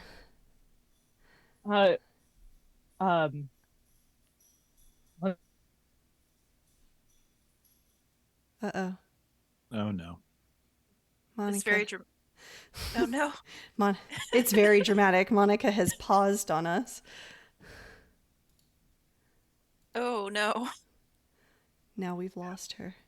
Yeah, this brings me back Oh, there we to go. systematic understanding of Monica's everything. back. I'm back. You Yeah. froze on us. It's very funny because you were briefly mourning me not being there, and I was like, well, I can hear everything. It's like I'm playing the ghost. I am not great at lying. So I think I'll just sort of maybe a little transparently be like, I'm here to see, and I squint at the live music bulletin board, and I'm like, a place to bury strangers. That's Probably a Oh. band you'd appropriate. listen to anyway. Yeah, it does. That is a literally a real name band. of a band. Yeah. That Yeah. is literally a band, yeah. Yeah. He says, oh, all right. And they go on at 10. But, you know, who's your Yeah, friend? oh, this is Sylvia, and I'm going to step out of the way so that she can talk to people. I hope you say that out loud in character. I may be like, this is Sylvia. She's good at talking. Hi. Oh, hi, Sylvia. Y'all want in? Yes, please. Oh, okay. Yeah, go right in. Thank you. He just like doesn't care. Like, Yeah. It's like, Nuala's my friend. Of course they can go in. I didn't think she was into a place to bury strangers. Though, right? Yeah, that's weird. we're always looking for a place to bury strangers. It's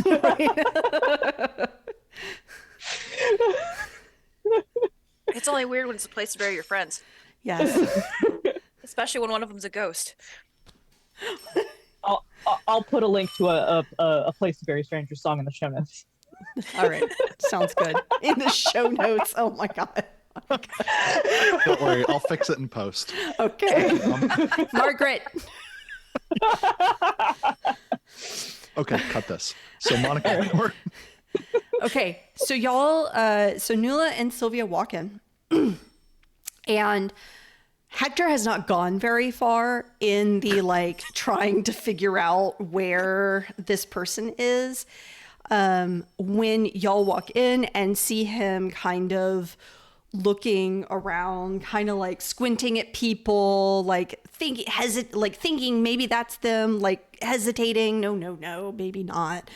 Like maybe checking people's legs to see like how built they are. Does this person look like they're a parkourer? That kind of thing. And Hector, you don't notice them walk in because you get another text as you are looking around that just says, "Come to the back." And I look up, I try and see if there's anyone looking down while they're looking up, and I do the the cock the head thing, but I try and do it slyly, like I'm stretching my neck, and I look for a room labeled the back, and I start wandering off to do it. Okay. Yeah, y'all see that. Like, what is Hector looking for? Who knows? Intelligence is not a dump stat. Lesson to all everyone there. It's like, what is he doing? Yeah, Hector!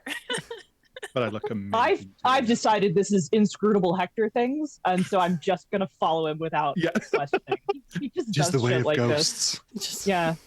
Just like he's just going that way, and I guess I'm going that way too. All right, let's go. Yep, we're going that way. Where are we going? When y'all start following Hector, The little ducklings. the crowd Supernatural ducks. the crowd kind of parts a little bit for you as y'all make your way to the back of the room. There is essentially the way that this place is set up is you walk in and it's a big open space. There's a bar to your right, so drinks being served at a very long bar that pretty much stretches most of the wall, the right wall. Towards the back of the room is a stage where the band is playing.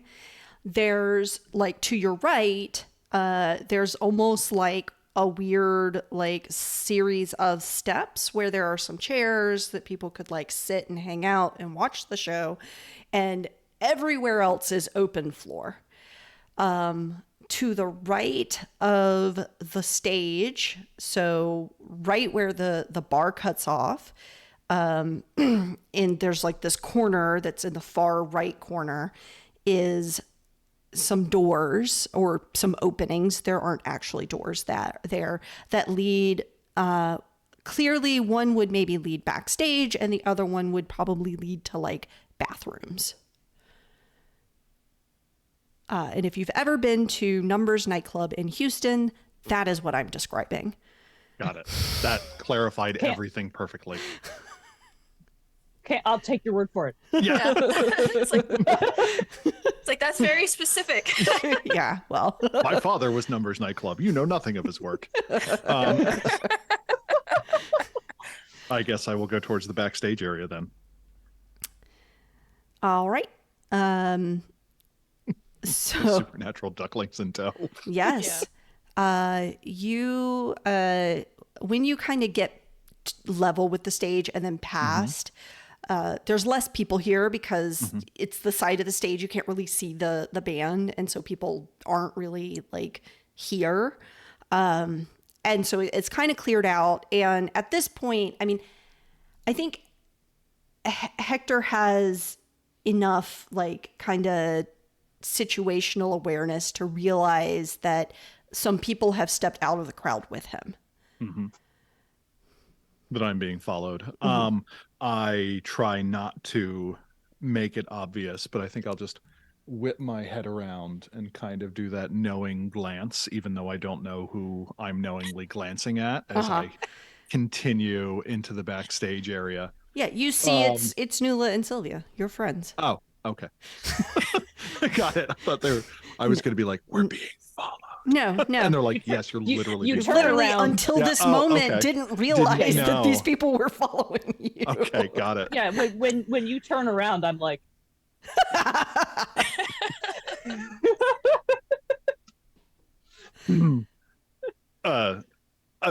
greetings, friend. Glad to see a creature of the ninth ring in a place be named after the sixth. No. I try and be a foppish dandy to Nella on occasion. So she made an offhanded comment to liking Oscar Wilde, and I've also am trying to impress her. So kind of have that. So if I had known, I would have worn my finest purple furs. Yes. And then continue into the back. unfortunately for them, I'm sort of like, bruh, 1776 called.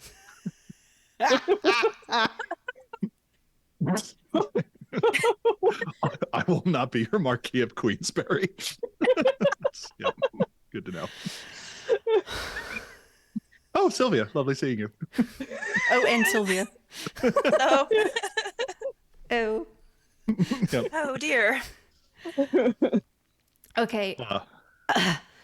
So, are you going to explain to each other why y'all are here? I got a textographic communique that someone wished to be a parkateur with me. I believe that's how it said in the original French. Yes. Bro, you died like 5 years ago. Why are you talking like this? Okay. So, is this going to be a moment? Buddy, I'm like, buddy, I know you know what texts are. yeah, okay. Nella, I don't know if you got the message. You're a demon.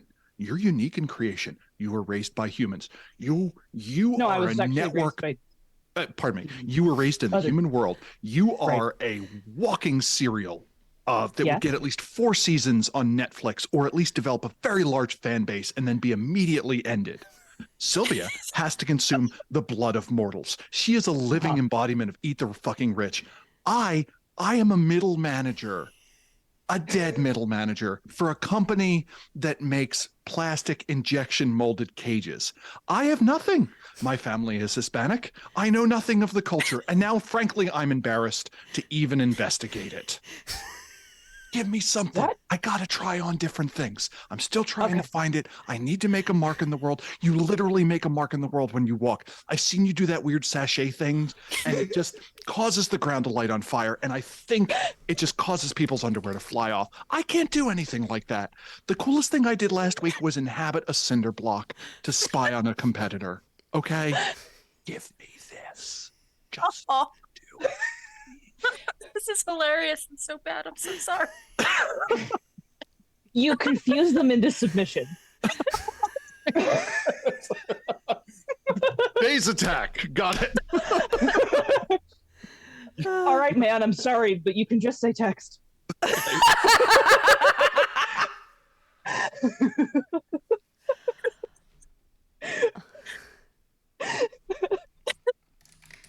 So okay. Sorry. All right, so you're here because someone sent you a text message asking you if you wanted to do parkour. Yes. Do I know who the numbers? No. Did you ask who it was? No, that would be, I was just very excited for someone to message me. Okay. That's a good point. Take out the phone and do like here, send. But parkour is like an activity. It's not. Yeah, I know that now. Okay. I thought I was going to go to the club and drink some parkour with someone, but apparently that's not a thing. Christopher was out front, and that was all the reason I needed. His name's Mario. His name's Mario. I didn't. I'm sure we can talk to the bartender, and there's probably some drink we can come up with that's called parkour for you. Thank you. You're always here to save me. But so we're here because I'm looking for my sister. Huh? Does your sister do parkour?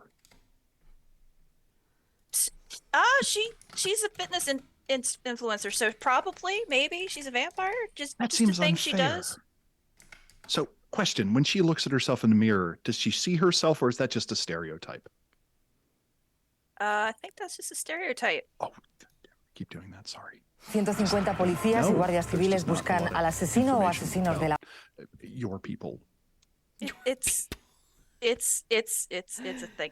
She doesn't sweat. It's just that really actually makes sense now that we think about it. Yeah. Yeah. Okay. And she probably doesn't have to change her makeup for days. There's no actual oil there. That's amazing. She did her foundation once in 1994 and hasn't had to do a touch up since. That's amazing. She has to update it every once in a while, otherwise she looks like she stepped out of a bad sitcom.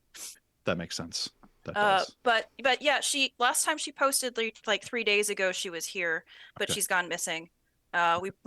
We went to check on her and there was nothing at her house. So we're here looking for her. Oh, so was that Nella? I heard something on the way over that sounded like an abyssal pogo stick making its way across the city. I'm gonna take that as a compliment. I'm gonna take that as a compliment. Maybe, and then the guitar riff just goes. Like, where did you even get that Bluetooth speaker? She's going to be the opener for the band, I guess. Okay, what's your sister look like? she'll describe what Gladys looks like. Actually, she'll pull up the gram, right? Yeah. Like this is Gladys instead of Oh. describing her. Yeah. Oh. Yeah. Hmm. Okay. I think we'll both be bisexual about this for a second, just like, oh. I Mutually would both run- like, I would run up a brick wall for that. She's very attractive. And she's filming herself doing fitness stuff in tight clothing. Mm-hmm. That's like, oh yeah, she deadlifts that much. It's pretty easy. Yeah. Like you're not Very paying attention to the surreptitious. weights, you're paying attention to everything else. But yeah, not so surreptitiously following her account now. Hit the share button on your phone. Send it to me. I need evidence.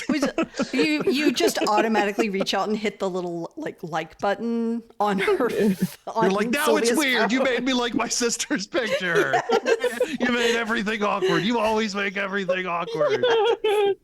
so, okay. Okay. This is super messy, which is like, okay, I can deal with this messy drama. Maybe it'll if my sister's okay, this will be hilarious later. Yeah. So, do you want to look for your sister, and I'll ghost my way through and see if I can reconnoiter a parkateur? I don't know what you just said, but sure, we can look for her. So, what happens if I ghost project myself? Do I just like crumble to the ground, or yes, oh, you leave your body behind. I didn't know. Do I have to like prop myself if off you the wall? Or if you want to ghost project, I'll just hold you up. Yeah.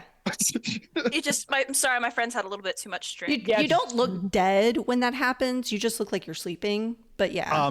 But before I do it, actually, so when I fall backwards, I look at Sylvia as Nella like grabs me in her massive in their massive demon arms. Hi, Julia. And I just wink at Sylvia and mouth as I ghost off. Okay. So you're looking for the parkourer. Yes. And so do I have to spend any like magic points to ghost? No. Okay. No, Got that it. is your natural state of being. Oh, okay, cool. Yeah. So you just boop. So you are incorporeal. You all of the things, like nobody can see you unless they have some kind of special vision that lets them see incorporeal things. You can go through walls. You can do all the things that you imagine a ghost could do. You cannot interact with the physical world. Okay. Got it. I would like to recon. Okay. Where are you going to go?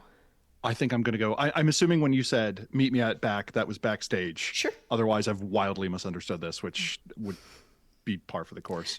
Yeah, I just want to kind of like ghost my way through. I assume this uses movie physics where I can somehow walk, even though I can like go through walls. Yes. Yeah. I just want to see like, is there a business manager's room? Is there a band getting ready? Is there someone who doesn't seem to fit in? Okay, so there's like a hallway and there's several doors off the hallway. And then there's like a door that clearly leads up to the stage. And there's a manager's office.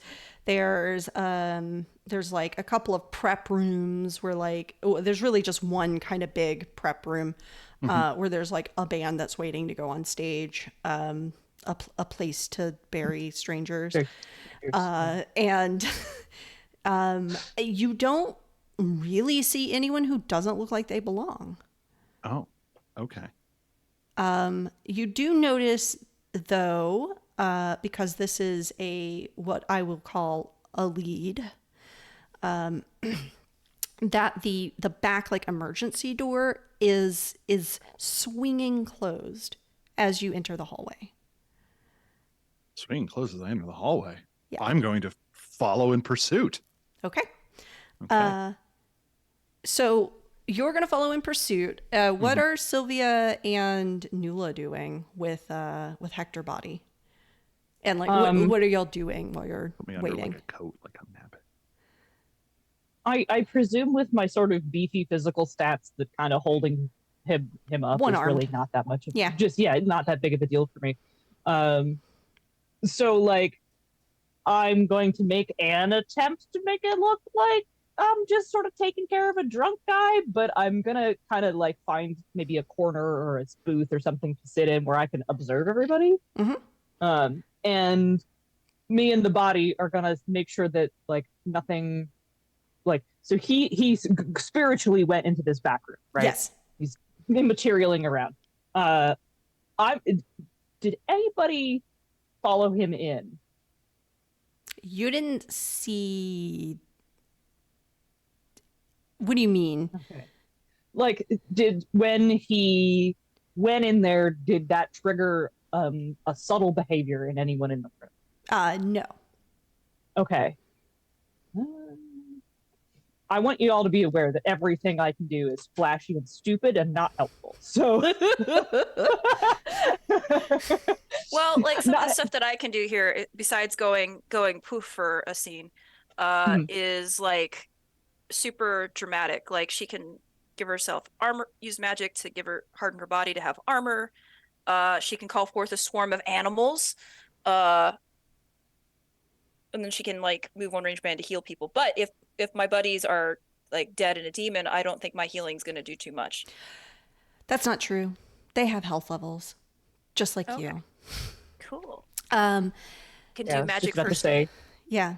So one of the things that I will say is this is kind of like an investigation in a sorts. So anything that you like, you could talk to people here, especially if you think there might be somebody who frequents here, like a worker, to see if they have seen your sister, Yeah. things like that. Yeah. So she's So- gonna talk to like a bartender and see if she can find someone. And also probably get like Nula and Hector a drink, because obviously he needs more to drink. He hasn't had enough because he's sleeping. He's He sleeping. needs a pick me up. He needs some caffeine. He needs so- some Red Bull and vodka. Yeah, so I actually just noticed that I am very good at teamwork. I make anyone I'm assisting do it with one less difficulty. So is Hector a little bit aware of what's going on with his body? Not at all. Nope. Okay, I was like, I have a very funny idea to just send him subconscious messages by whispering in his ear as a teamwork action. Oh no. I mean, you could look sweet and intimidating at the same time to assist Sylvia Yeah, with sure, the teamwork. sure, yeah, just be there like, that's my friend. Yeah. All right. Your cool factor. You better give her that drink that she's purchasing Okay. with her money. So for Hector, you zip outside quickly, like through the door, and you see what looks like a weird. Gosh, you've seen something like this before around Nula. It looks like a hell aura, but it's fading and there's no one around. Okay. It's fading. There's no one around. Is there anything I can do to look with my special eyes? But since I don't have a body, I guess I can't like poke and prod anything. Not Do I physically, have, but yeah. Do I have like, can I put on spider vision and see the supernatural, or is that a separate thing? so you kind of ping, like the fact that you see this at all is kind of the thing, right? Yeah. Like normal people can't see this like aura. Okay. Can I, for the sake of expediency, spend one momentum to get a clue?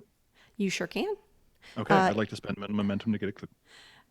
So you're getting a piece of evidence, and what this is that you, on the ground, right where that like hell thing was, you pick up a piece of what looks like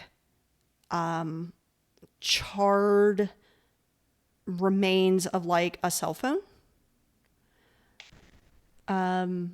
And when you like, it still kind of works, but it's like melty on the sides and it smells like brimstone. But you scroll through it and this is the cell phone that was texting you. Okay.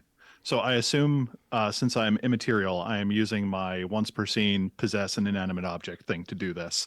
So okay, I would like to possess it. I gain 2 enhancement on an interaction with it. Can I technology my way through it and just kind of like soak into the circuits for a minute and just like try and swim around what appears to be a data pool that is actually on fire though. So it's a very menacing kind of swimming. What are you looking for? Who it was, other messages they may have sent, whether they're on a prepay or postpay plan. I think that really tells you a lot about someone Sure. and their level of thrift. Sure. This is a burner yeah. phone on a prepay. Yeah. Okay. Not The burner phone on fire. yeah. That brimstone network. The yeah, it's a burner phone. You were literally the only person it texted today, but 3 days ago, it texted another number, one you don't recognize, Okay. with a very similar like, "Hey, would you be interested in grabbing a drink with me?" And there was a little bit of back and forth of like, "Where are you? Oh, I'm in the back. Come meet me." Okay. How does torment manifest? I need to be as memorable as possible. Okay, that's the action I do. Yeah. Okay. The fact that the only time I've ever gotten a call from someone I didn't know was with a phone where I was the only number and that phone is now on fire has me very much thinking about my memoriam, as it were. So that is going to be top of mind when I return. It doesn't seem like there's anything else, so I think I'm going to pop back to my meat form. Do I just like back, or do I have to like ghost walk back? Let's just say you just kind of flip back. Okay. What is Nulla weekends and Bernie's me in the meantime? Is there like a coat over me? No, we're sitting together in a booth, and you're sort of flopped on me like a person who's had too much to drink. Got it. And I'm like kind of holding you up one-armed, like you're my sick friend. Okay. So it is kind of an intimate position you are waking back up in. Your Okay. face is like in their pectoral. Got it. Yeah, like They're the them sweet bosom. spot, like right here. Okay. Yeah, Yeah. but there's Oh, probably like What are we height wise? you go first. I'm going to say that Hector is a bit of a short king. So Okay. I'm clocking in at 5'8", 5'9", maybe. That's if I'm short. wearing Wait, we're yeah. putting 5'8" as short. I was like short. For a kings male, are I think so. 5'7" and lower. Yeah, that's what I Like thought. 5'8's dead on average for a man. Sorry, as someone that's 6'1", I just tower above all these people, so it rounds down to nothing to me. Sorry. I mean, I'm gonna power fantasy also being a tall person and be like, no, Noah is definitely like 6'2". Okay, then Hector is 5'6". Okay. Unless I have my Marco Rubio. No, Ron DeSantis heels on. No, who was the one that wore heels? I don't know. I don't know. Unless I have my intermediate bulk storage container power shoes on. And I come to in your bosom, and it's awkward because the first thing I always do when I come back to my body is take like a real big inhale, because I feel like, and it's just like, oh, that is leather and brimstone. That is a scent. There. It's like leather, brimstone, Old Spice. I think there has to be one really weird one in there, like lavender or like and like lavender hand lotion. Do you lavender still drink clove? Do you still smoke cloves? No, clove cigarettes. Yeah, they're the ones that taste the best, man. Yeah. Okay, I can respect that.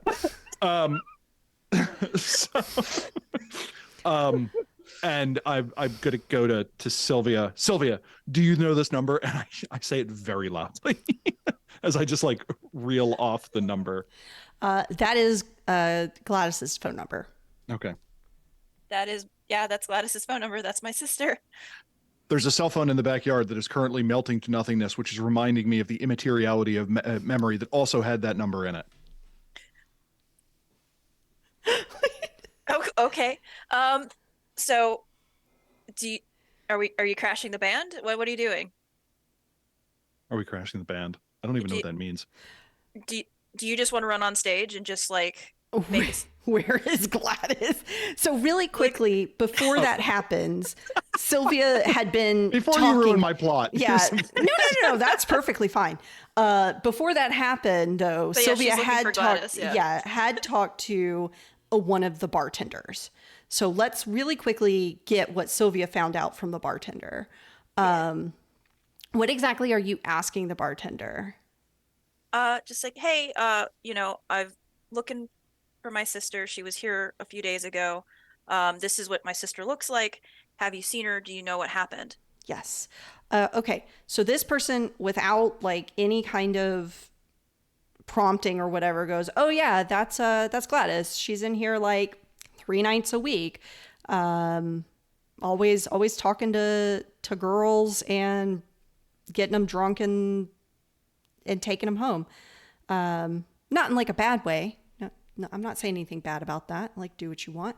But yeah, that's Gladys. She left here with a guy like, a couple of days ago. It was really weird. I guess she was just having a moment. Yeah. Yeah, but hadn't seen her in a couple of days.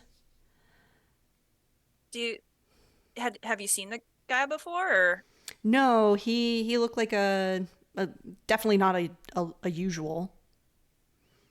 like, what do you mean by not like? No. Well, besides not feminine, right? Oh, But no. what- As in, like, I had never seen him before, so he's not like a usual to the club. Okay. I could spot the usuals. They come in, every weekend, and then there's the people who are the casuals who come maybe once. I've never seen them before, kind of thing. Okay. So what did this dude look like that she Uh, rocked with?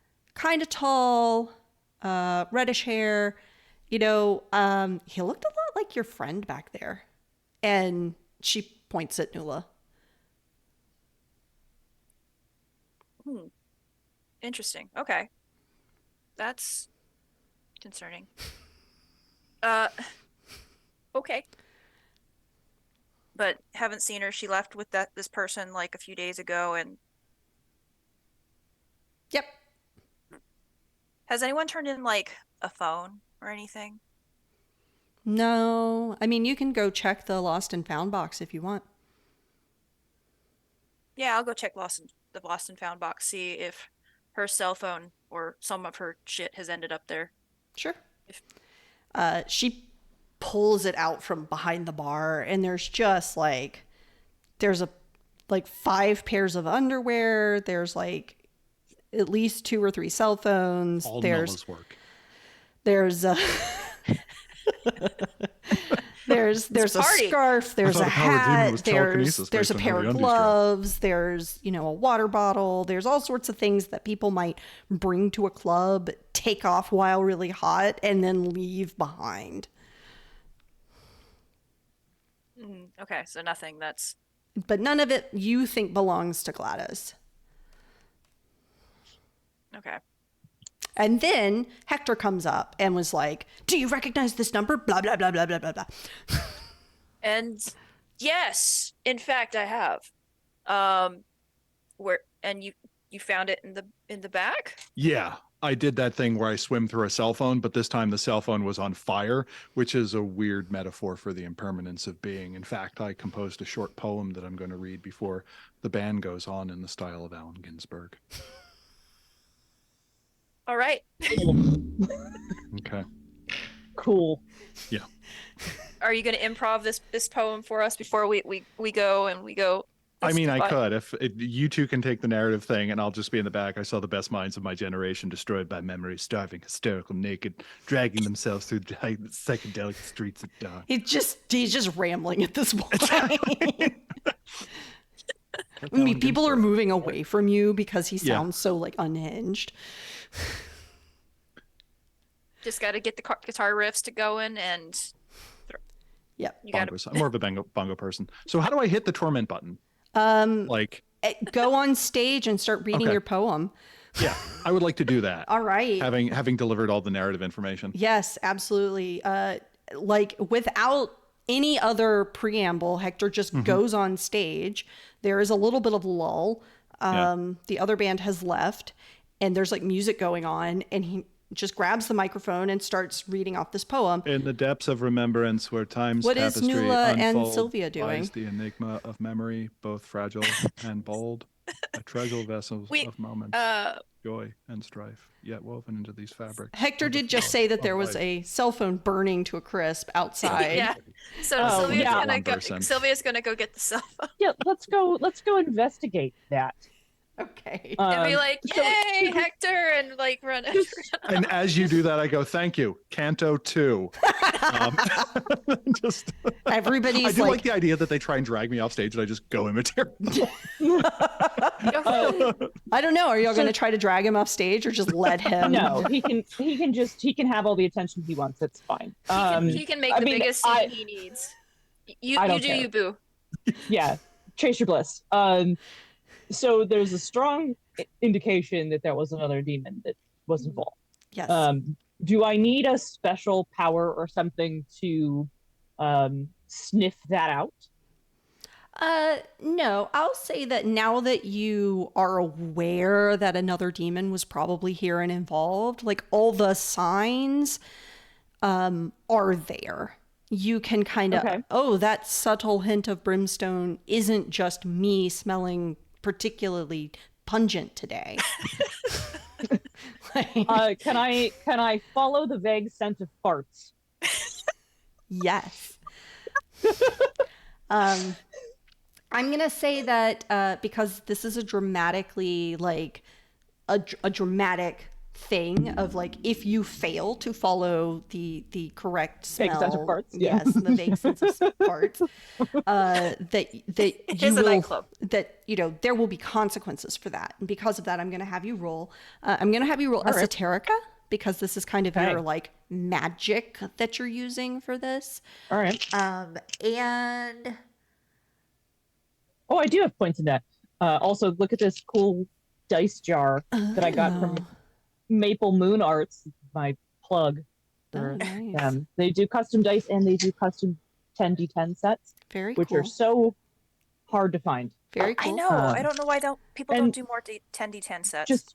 Just to be clear that this is a handmade resin jar. When I bought it with the jar, I thought it was just going to be like a regular old mason jar that I paid a markup for, but no, it is a handmade custom jar that came with it, and I was just blown away. All right, so Esoterica. Esoterica and God, please, not one of my brain stats. I'm so stupid. I'm sorry, I'm gonna say cunning. Okay, that's my best good brain stat. It's finesse, yeah. Sure you can. I might my way through this, just like a real big whiff. Just like so this is surely going to go wrong. But that's okay. That it may end in violence, and that's my favorite thing. How much momentum do we get for me indulging my torment? 1. Okay. So there aren't botches in this, right? Only if there was a complication and you failed and you chose to have the complication apply anyway, which generates 2 momentum. All right. I read the document. Well, I failed, and in other games that we produce, it would be a botch, but the presence of the 1 in this doesn't matter. No, it does not matter. You do generate a momentum. Cool. Alternatively, Monica, do you want to blow some momentum to upgrade that? Oh no! I want this to go wrong. Okay. I mean, do you want to make it a catastrophe? Like you can have the complication hit and we get momentum for that. Again, another cool thing the Storypath Ultra system does. Yeah. As I read so was there a complication on that? No, I had not set a complication. Okay. Yeah. Okay. No, it's just a failure, and you said something will go wrong, and that's okay. I accept that you sent the biggest idiot to do this. So like, so I am not a clever man. It's funny you describe yourself as a thimbo. Yeah, truly. Sylvia is actually the tracker, like hunter here, and probably would have done a much better job at this. But it is where we are. Let it go wrong. Let it go wrong. Let it go wrong. Let it go wrong. So this happens. Okay. So you start, and you get on the trail, and you are following, and you just dart off. Sylvia, are you going to follow Nuala, who looks like a bloodhound on the scent? Yeah, I probably should go with. Okay. It is an unsubtle fucking off too. Yeah. Yeah. I'm just Yeah. What are you doing? So Nula fucks off. Sylvia's kind of like darting after them, like, wait, what are you doing? Hector, you see them dart towards the back of the stage. Nula has that look on their face that you know is the look of, like, I'm about to do something stupid. You're still delivering your poetry. Oh yeah, I'm on Canto 6. Okay. I'm amazed I haven't been removed from the stage, and at this point I am terrified and feel alive. People are just enamored. We clutch at With- fragments like shards of They're broken just glass, trying to piece shocked together at a your mosaic of the past. With every Unmitigated attempt, the puzzle distorts as balls memory to be deceives, doing what you're doing. rewriting its own So, reports. Monica, you sniff. Give that man craft because he's You got get gold-plated outside. balls. You see the phone. It is now just... Oh, sorry. Hold on. I Your got... dog's barking. Yeah, there are Dog people at my time. door. It's dog time. It's Max time. Oh, okay. Show us Max. He's coming. Hang on. He came in crying.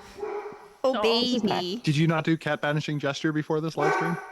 No, I did. Hold on. I'm going to Okay. do dog banishing gesture by shutting the door. Hold on. What he wants is to be held like a little baby, so he's going to participate in this stream for a minute. Aw. He came to be on the Exalted panel too, even though he's so unqualified. Okay. A little bit. less than Terry somehow. Okay. So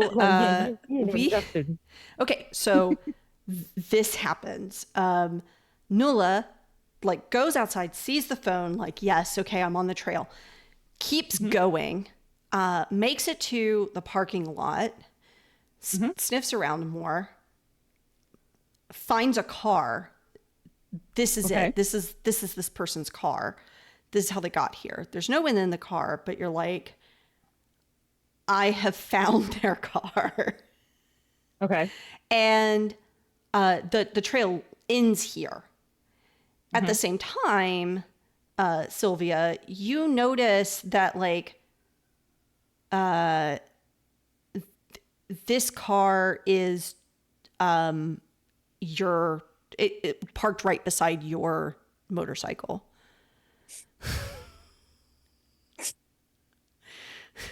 Did you just follow your own scent to the motorcycle? Yes. Hun, I think this is Looped right back. I'm like, I'm just pointing at this, like, unremarkable Honda Civic, and I'm like, this is the getaway car. You found the set, bravo! But this is my motorcycle. This is how we got here. This is you.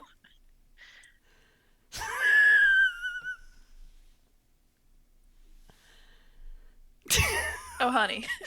You're just looking. So it is.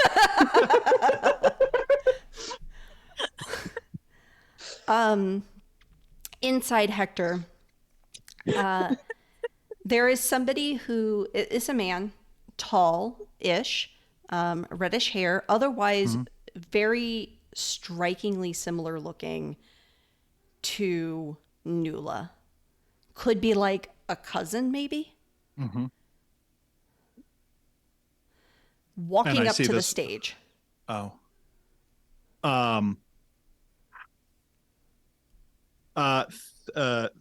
Thank you. I will be back every Thursday to finish the next piece in my 11-part installment, He grabs you by of the arm Memoirs of Memory. and starts pulling you a off the memoir. stage. Okay.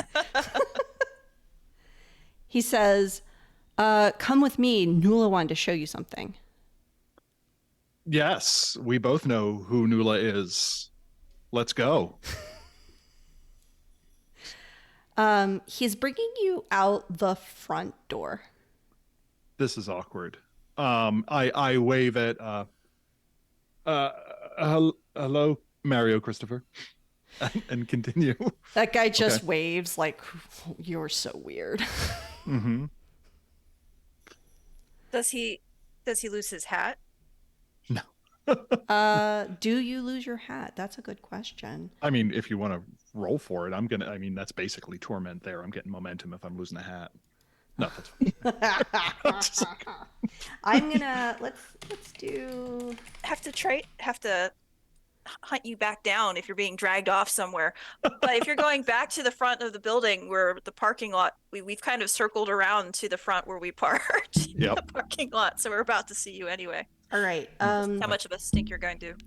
The hat does not fall off. Okay. Thank you. Our antagonist has succeeded on his kidnapping roll and bought off the complication. Oh, darn it. I could have left evidence. So I am being physically escorted out front. Am I being escorted into a white panel van as well? No. Okay. Instead, so from the parking lot, you kind of see this, like, you know, I'm assuming Sylvia's kind of like looking around, like, you know, give me both Sylvia and Nuala an esoterica just roll with, let's do composure. Sylvia's going to be terrible at this. Oh, I'm even worse at this.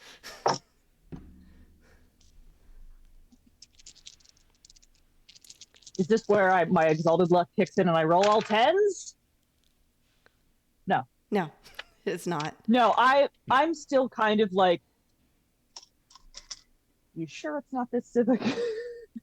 This is your This is your chance to notice that Hector is being kidnapped. I do like the idea that, like, You're fucked, have man.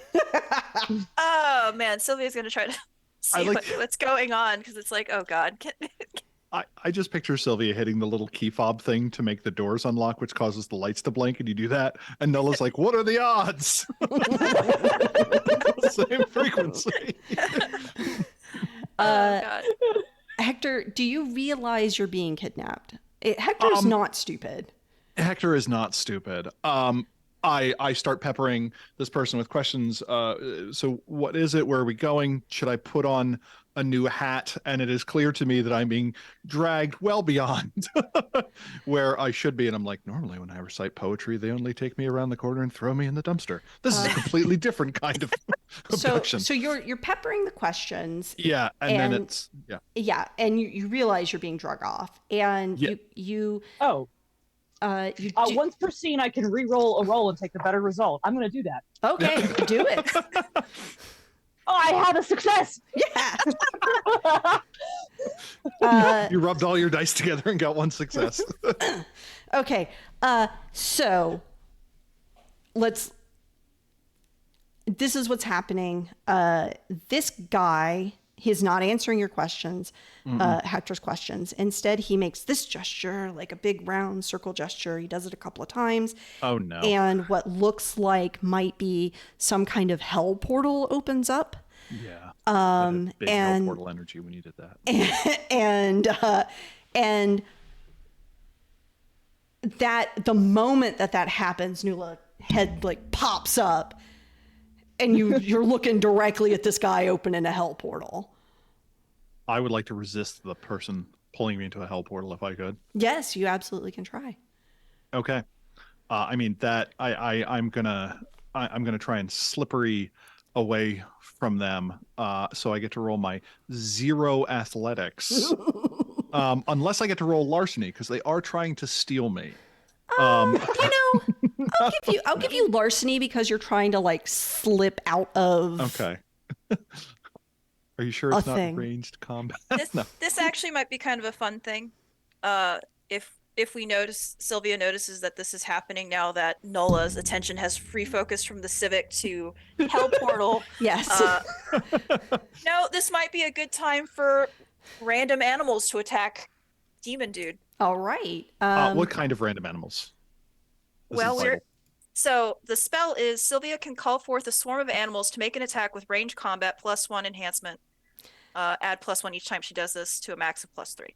Yeah. So what this does is you're essentially calling the creatures in the area.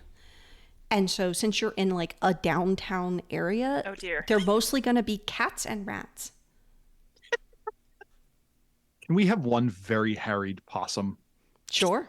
Thank you. Only Just North like- American marsupial. Yeah, absolutely. So let's do some initiative. All right. The way that initiative works in Storypath Ultra is that you will, I have it on your sheet, but you will roll the higher of your athletics plus cunning or empathy plus dexterity. And all of you will roll. I will roll for my bad guy, and then whichever side wins gets to choose who goes first. I love the way this is outlined in the document because this applies to any time that you're going to race it. So I like two people trying to make a trenchant point at the same time, and it still requires athletics. You're like, don't skip leg day, nerd. Well, I mean, that's where your empathy dex would. Yeah. That's why it's either or. But... Yeah. So I have 3 successes. I have 5 successes. Okay. Oh, Our dude has 1 success, so you'll absolutely blow him out of the water. Okay. So which one of you would like to go first? me. Because I'm gonna I chuck. put the I in team. My name Because is I'm Noah. gonna chuck animals. I'm just gonna chuck urban center downtown animals at Okay. him. Yeah. Please do. Okay. But what is Nula doing if Nula is going first? So I have a cool like demon slayer weapon. Okay. So do you ready weapons with initiative? as well? Yeah. So like I just pull the coolest knife you've ever seen out of my jacket, and it is too big to have fit in there. It's like it is a long knife. Like we're talking verging on short sword. It has one of those serrated blades that you're like, that fucker can't even be sheathed. How is it in there? And like one of those ergonomic grips. And it looks angry. Like knives should not have emotions, but this one does. And then I'm going to use my once perceived as a reflexive action. I'm just jumping towards this guy. Mm-hmm. And the landing in front of him. It is a him, yeah? Yes, it is a him. Okay. And taking a big swing at him, being like, "That's my ghost friend, asshole!" All right.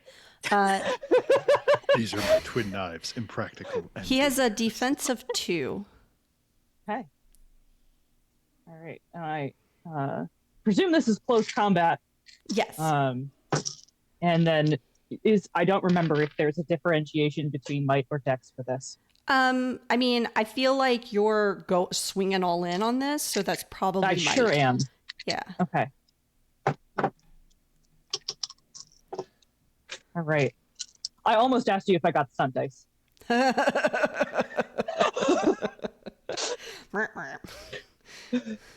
Wrong game. Living in that monkey house for quite some time.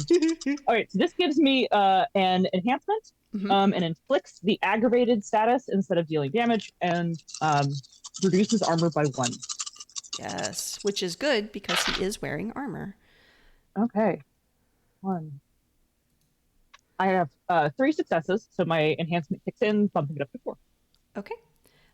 So you have beat his defense of 2, which means you automatically deal a damage, which instead of damage, you're going to inflict the aggravated status. So the aggravated wound status is your character has a grievous wound that puts you on death's door. If the character fails an action while under the effect of the status effect, he will immediately drop to near death, no matter how many health levels he has. All right. This is my knife, fight ender. Yes. Yeah. So now he is on, essentially, he's got this wound that if he fails on his actions, he will just be near death. I'm like, get him, Sylvia. All right. Go, my woodland friends. All right. So I assume you pick Sylvia to go next. So Yeah. you're doing your ranged attack. Yeah. So let's roll it. And Monica, you had 1 leftover success. I'm assuming you buy off your complication to not go loud in this moment. Yeah. Yeah, sure. Okay, so you have one leftover success. Did you want to maybe buy any tricks with that? I only have my character sheet open. Can you run me through what some of my options are? Sure. Let me. Also, for the audience's sake, let's talk through what the tricks I can purchase with success. Sure. Let me. So you can some general tricks that you could purchase right now, or is that you could add momentum to the pool. Just toss them into the pool. Or you could add a level 1 complication to the bad guy, essentially. And then if he fails to buy that complication off, you would get some kind of advantage over him. Okay, cool. Do I get to decide what that is? Yes. And you also have some combat tricks. So those are just general tricks that can happen on anything. Any roll. Okay. On any roll. And then let's do some attacking. So on your universal combat tricks, you could generate enhancement for an ally's next attack. So you could throw that over to an ally immediately. You could also knock him down. Okay. Or shove him a range band away. Okay. So here's what I'm thinking. Gang. The complication seems pretty good. I'm thinking maybe put a complication on him so that if he tries to like flee, I get to stop him. That if he doesn't fight off, I'm gonna grab his ass. That sounds great. Cool. Sounds good. That's what I'm thinking. Oh, I'm not done. I could pass the enhancement to Sylvia for the woodland creature attack. That's also an option. And I'm also strongly considering knocking his ass through his own portal. Wouldn't I go with him by extension, thus defeating the purpose of the intervention? Is he still holding on to Hector? Despite the fact that I had an initiative of 35, I haven't gotten attacked yet. Or did he lose, or did he let go because I was like, quit it? I'm going to say that you could have him, essentially you could break up that grapple with that trick. That would make him let go. But right now he does have Hector in this kind of grip. Oh, right. Okay. Are you telling me that Storypath Ultra has grappling rules? It sure does. I like that Terry's response to that was yes, and not oh no. Right. Grapple with your foe, grapple with your mortality. Storypath Ultra does both. Yeah. So, okay, instead of that last one, I could break his grip, which probably seems the most prudent. I do like the idea of you knocking him back a range band, but I'm still clearly in a headlock. So I'm just like ping-ponging around this parking lot, like, ow, ow, ow. That is funny. Yeah. But I'm between inflicting the complication where if he tries to move, I can stop him, or between breaking the grip he has on you, because both of those seem an immediate advantage to the progress of the story. Do any of you have a strong opinion on which you would like me to do? I think breaking the grip, so that frees up Hector to do something else with his action, like get away or shove him through the portal. Deal. I will use that to like strong arm his grasp away from Hector, away from my buddy, my weird dead buddy. This is my weird dead buddy, and that's my cool dead buddy. Okay. I'm sorry that you're weird, bro. So you're giving the next action to Sylvia? Yes. Okay, Sylvia, you are summoning some rats and cats and one like harangued opossum. Very harangued opossum. They always look tired. They're like the single mothers of the animal world. It's just like, oh, buddy, I'm sorry. I feel for you. Like I'll be walking down the street and one will run from me, and every couple houses they look back and they're like, ah, shit. It's the only type of creature where I feel compelled to cross to the other side of the street to just be like, no, take this at your own place. It's fine. All right. This is a ranged combat attack. Yep. And I will let you pick whichever attribute you think best suits this. So I would like. She's got to be fast, so I'm going to use Dex and range combat. Okay, sounds good. And you'll And have an enhancement on this. All right, let's see how this goes. All right, so I have 1938. So I have 4 successes. Okay. And then the +1 enhancement. Cool. So his defense was 2. And so you have 5 successes altogether? Was yes. 4 successes plus the 1 enhancement? Okay, so his defense was 2. Because this is one of your spells, you have the +1 complication right now to not get too hungry. So I'm assuming you're going to buy that off. Yes. And so you have 2 leftover hits that you could use to do a trick with. So you're going to do damage already because it's that's just automatically when you overcome defense, you automatically do a damage. You don't need to buy a trick for that. So you could, with a ranged attack, I'll tell you what you could do. So you could destroy something in the area. You could put a minor complication on his next action with pin down. If they choose not to buy off the complication, he will receive an automatic injury. And you could put that at a level 2 complication by spending both your points on that. You could also do the universal tricks of giving enhancement to a friend or banking it as momentum. Let's give him the 2-point complication. So Sure. like whatever Hector decides to do is when he acts it messes him up. Sure, sounds good. All right. I'm assuming you're going to give the next initiative to Hector. Yeah. All right. Hector, you're free. Is the person who goes, is this a case where the person who goes last picks who goes first? Yes. Yes. Okay. So there is a little bit to discuss with the group. There is a little bit of a tactical advantage in having one PC go last and then handing off the initiative to the enemy. Now we don't have to do that. I'm also kind of also saying this for the audience's sake, because like when you get your hot little hands on Storypath Ultra that has this little light tactical element of like thinking about who controls what happens at the start of the next turn. Right.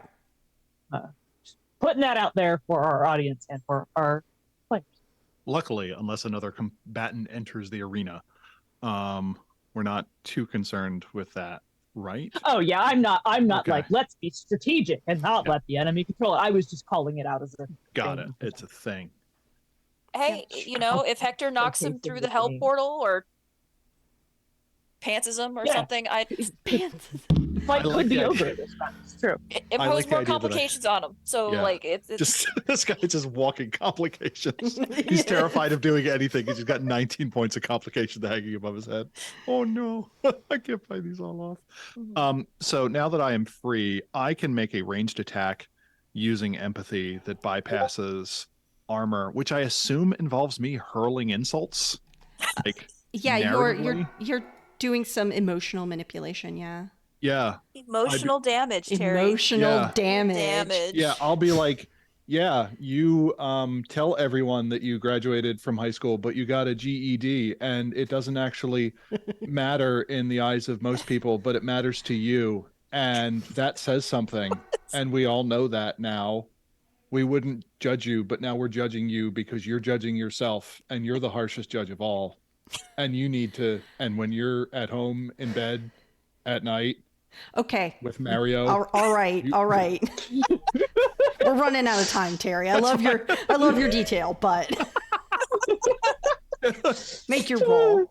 I am a +1 complication. Okay. So I get 4 successes. Okay, excellent. So you're gonna do damage. it's a ranged attack, so you have the same. You can complicate him. You can pin him down. He's already pinned down. You could do it again. You could destroy an object in the area. Just like the idea as a non sequitur, I blow up the Acura that we arrived in or something like that. The Civic that I thought was Sorry, the Honda Civic. Yeah. I would say that in this instance, because this is a spell and you're doing this kind of like magical effect, that you could destroy his portal. I mean, portal is the dragon. Yeah, I guess we'll blow up the It's portal. up to you. No, we should probably blow up the portal. That prevents new people from joining and such. Yeah, it also prevents you from being dragged away. It does. I just like the idea that I gave him such a sick burn that even his hellfire could not. Yes. Okay. I did cause a true moment of doubt, and the spell faltered, and the portal closed. Yes. Very good. Just like, how does he do that? All right. So I am gonna roll. So now it has to be his turn. And so I am going to roll for him. He's got a lot of dice. So this is what he's gonna try to do. He is being ganged up on 3-1. In a not very advantageous way for him. So he is not happy with the situation or with these odds. So he is going to try to get away. And he's going to do so in the flashiest way possible because I like being flashy.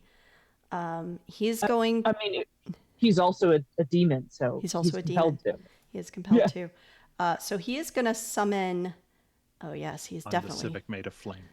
No, it's it's a Chrysler LeBaron. A white Chrysler LeBaron? White Chrysler LeBaron? Yes. Which literally, like, he's, his eyes go wide at his portal closing. He's been kind of pushed away from Hector. He's got a giant gouge in his shoulder from Nuala and rats and cats and fucking everything all around him. So he's got a lot of complications that he's got to buy off from doing this, by the way. Giant roaches flying at his face. Yeah. So he's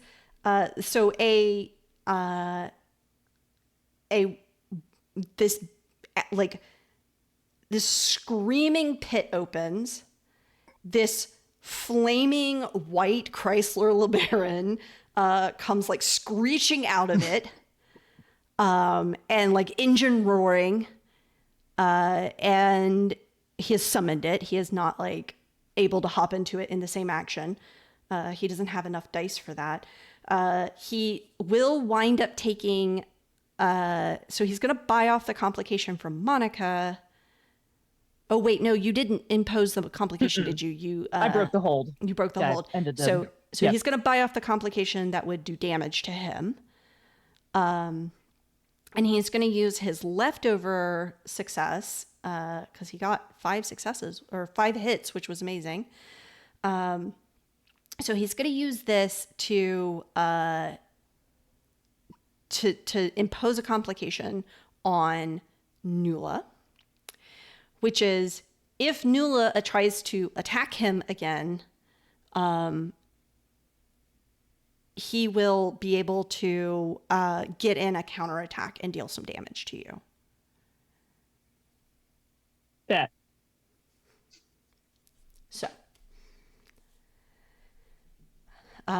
So we are so totally out of time.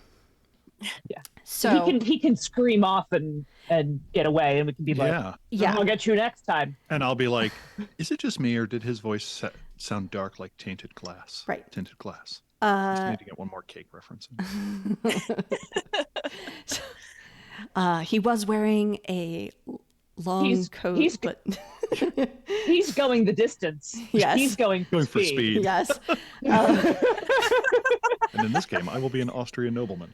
Okay, so Comfort Eagle was a good album. he hops in the Hell Ride and like leaves in a trail of fiery tracks, and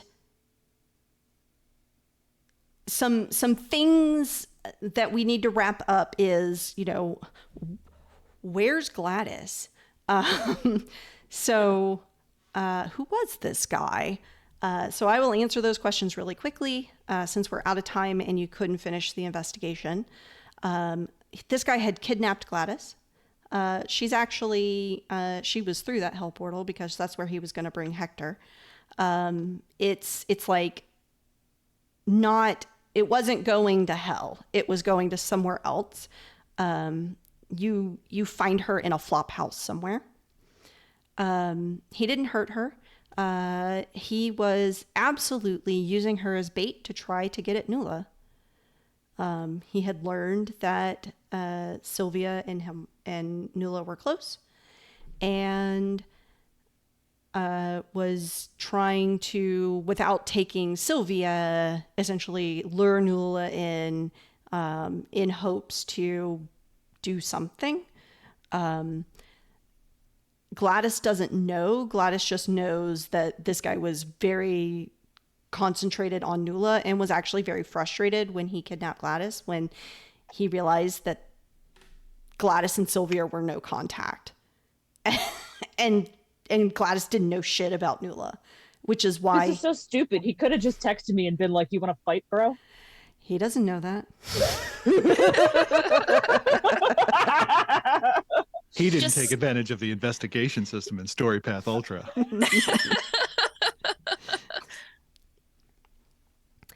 Yeah.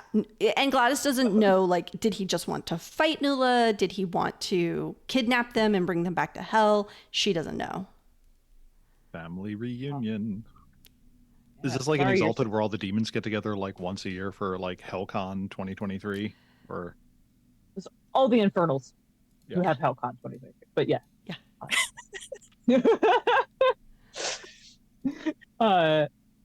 Like, oh man, sorry your sister got kidnapped because a dude couldn't text me. Yes. Our family situation is very complicated. I haven't told Mom where you are, by the way. Gladys is like, oh, thank God. She's looking for you, though. I owe you a new lock. You broke into my house? I had to make sure you were not super dead. How did you know where I lived? The Grandpa's PA. Poor thing. You have to bully him. Yeah. Yeah. All right. Great. Thank you. We didn't get to do very much of the social stuff, which sometimes happens, sometimes doesn't. I think a little bit of our, we had some technical issues that a few technical issues that caused some technical problems. So, that 15 minutes maybe could have been the difference between this and, but y'all got to use, some teamwork. Y'all could have used some bond action there. I totally forgot about that. I them. spent that to get enhancement while I was in a headlock. Yeah, you could. We did our best to try to show off what it can do. Yeah. We've definitely demonstrated that like Storypath Ultra is a robust system that has a bunch of cool ways to make powers, and like we definitely demonstrated that like there's the things like the torments, which invite you to act like a butthead in order to get momentum. And right. Like and we definitely flexed on how good the core system is. Yes. I will say that making these characters, like I did make them like I was making I didn't just make shit up. I made some paths. I then applied paths to the characters, and making these characters was like a load of fun. Making Storypath Ultra characters is honestly so much fun, y'all, and super fast. So that's some like excited. That's some very exciting thing. Yeah. Maybe in the future, once we have a little more Storypath Ultra stuff going on, no promises on when, but maybe I'll do like a character creation walkthrough for something like World Below or maybe At the Gates. I don't know. You should have me on the Pathcast to do character creation. Yes, we should. That's what you should do. Okay. So I am going to, I'm gonna, we still have like 4 minutes of the stream time, but we're like past 7. So like, or 8, I guess, for you people on the East Coast. So really quickly, Terry, where can people find you if they want to talk about Hector and his deep despair of being forgotten? Hector can always be remembered at Terry Robinson on the Bird app, discord.me/mates the podcast, or painthedice.com. Okay. And Kim, if people would like to talk about Sylvia's insatiable kleptomania. Just yoink everything. So you can find me on the Bird app at KimGodwin18, my website, KimberlyGodwin.com, or my other website, StudioH&H.com. Cool. And Monica, if people want to talk about your Thimbo Nula and how they always want to show off how powerful they are, where will they find you? You can follow me on Tumblr. I'm Dice-Wizard. I have a Bird app account, but I haven't touched it in a long time, so I've probably been banned. But that's okay. Good riddance. Bad for my mental health. But if you want to hear more of me because you just thought that I was a delight on this show, you can listen to my design podcast, Bonus Experience, where both Terry and Dee are guest hosts sometimes. You can find that at theonyxpath.com, or you can listen to me, Terry, and our friend Chaz explain all of Exalted to you at the Systematic Understanding of Everything, exaltcast.com. Excellent. You can find me, as always, on the Discord, the OnyxPath Discord, and also at daniellelauzon.com. And if you want to talk about Storypath Ultra, The World Below, or any of the other Storypath Ultra game thingies, do so in the newly created Discord channels in the OnyxPath Discord for Storypath Ultra and The World Below, At the Gates, and many others. And I will sign off by saying thank you all so much for sitting in on this ridiculous ride. And I hope you were able to see some of Storypath Ultra in action and get a little bit of a sense of what the game is what the system is going to look like. So I will sign off. All of you have a great night. Bye.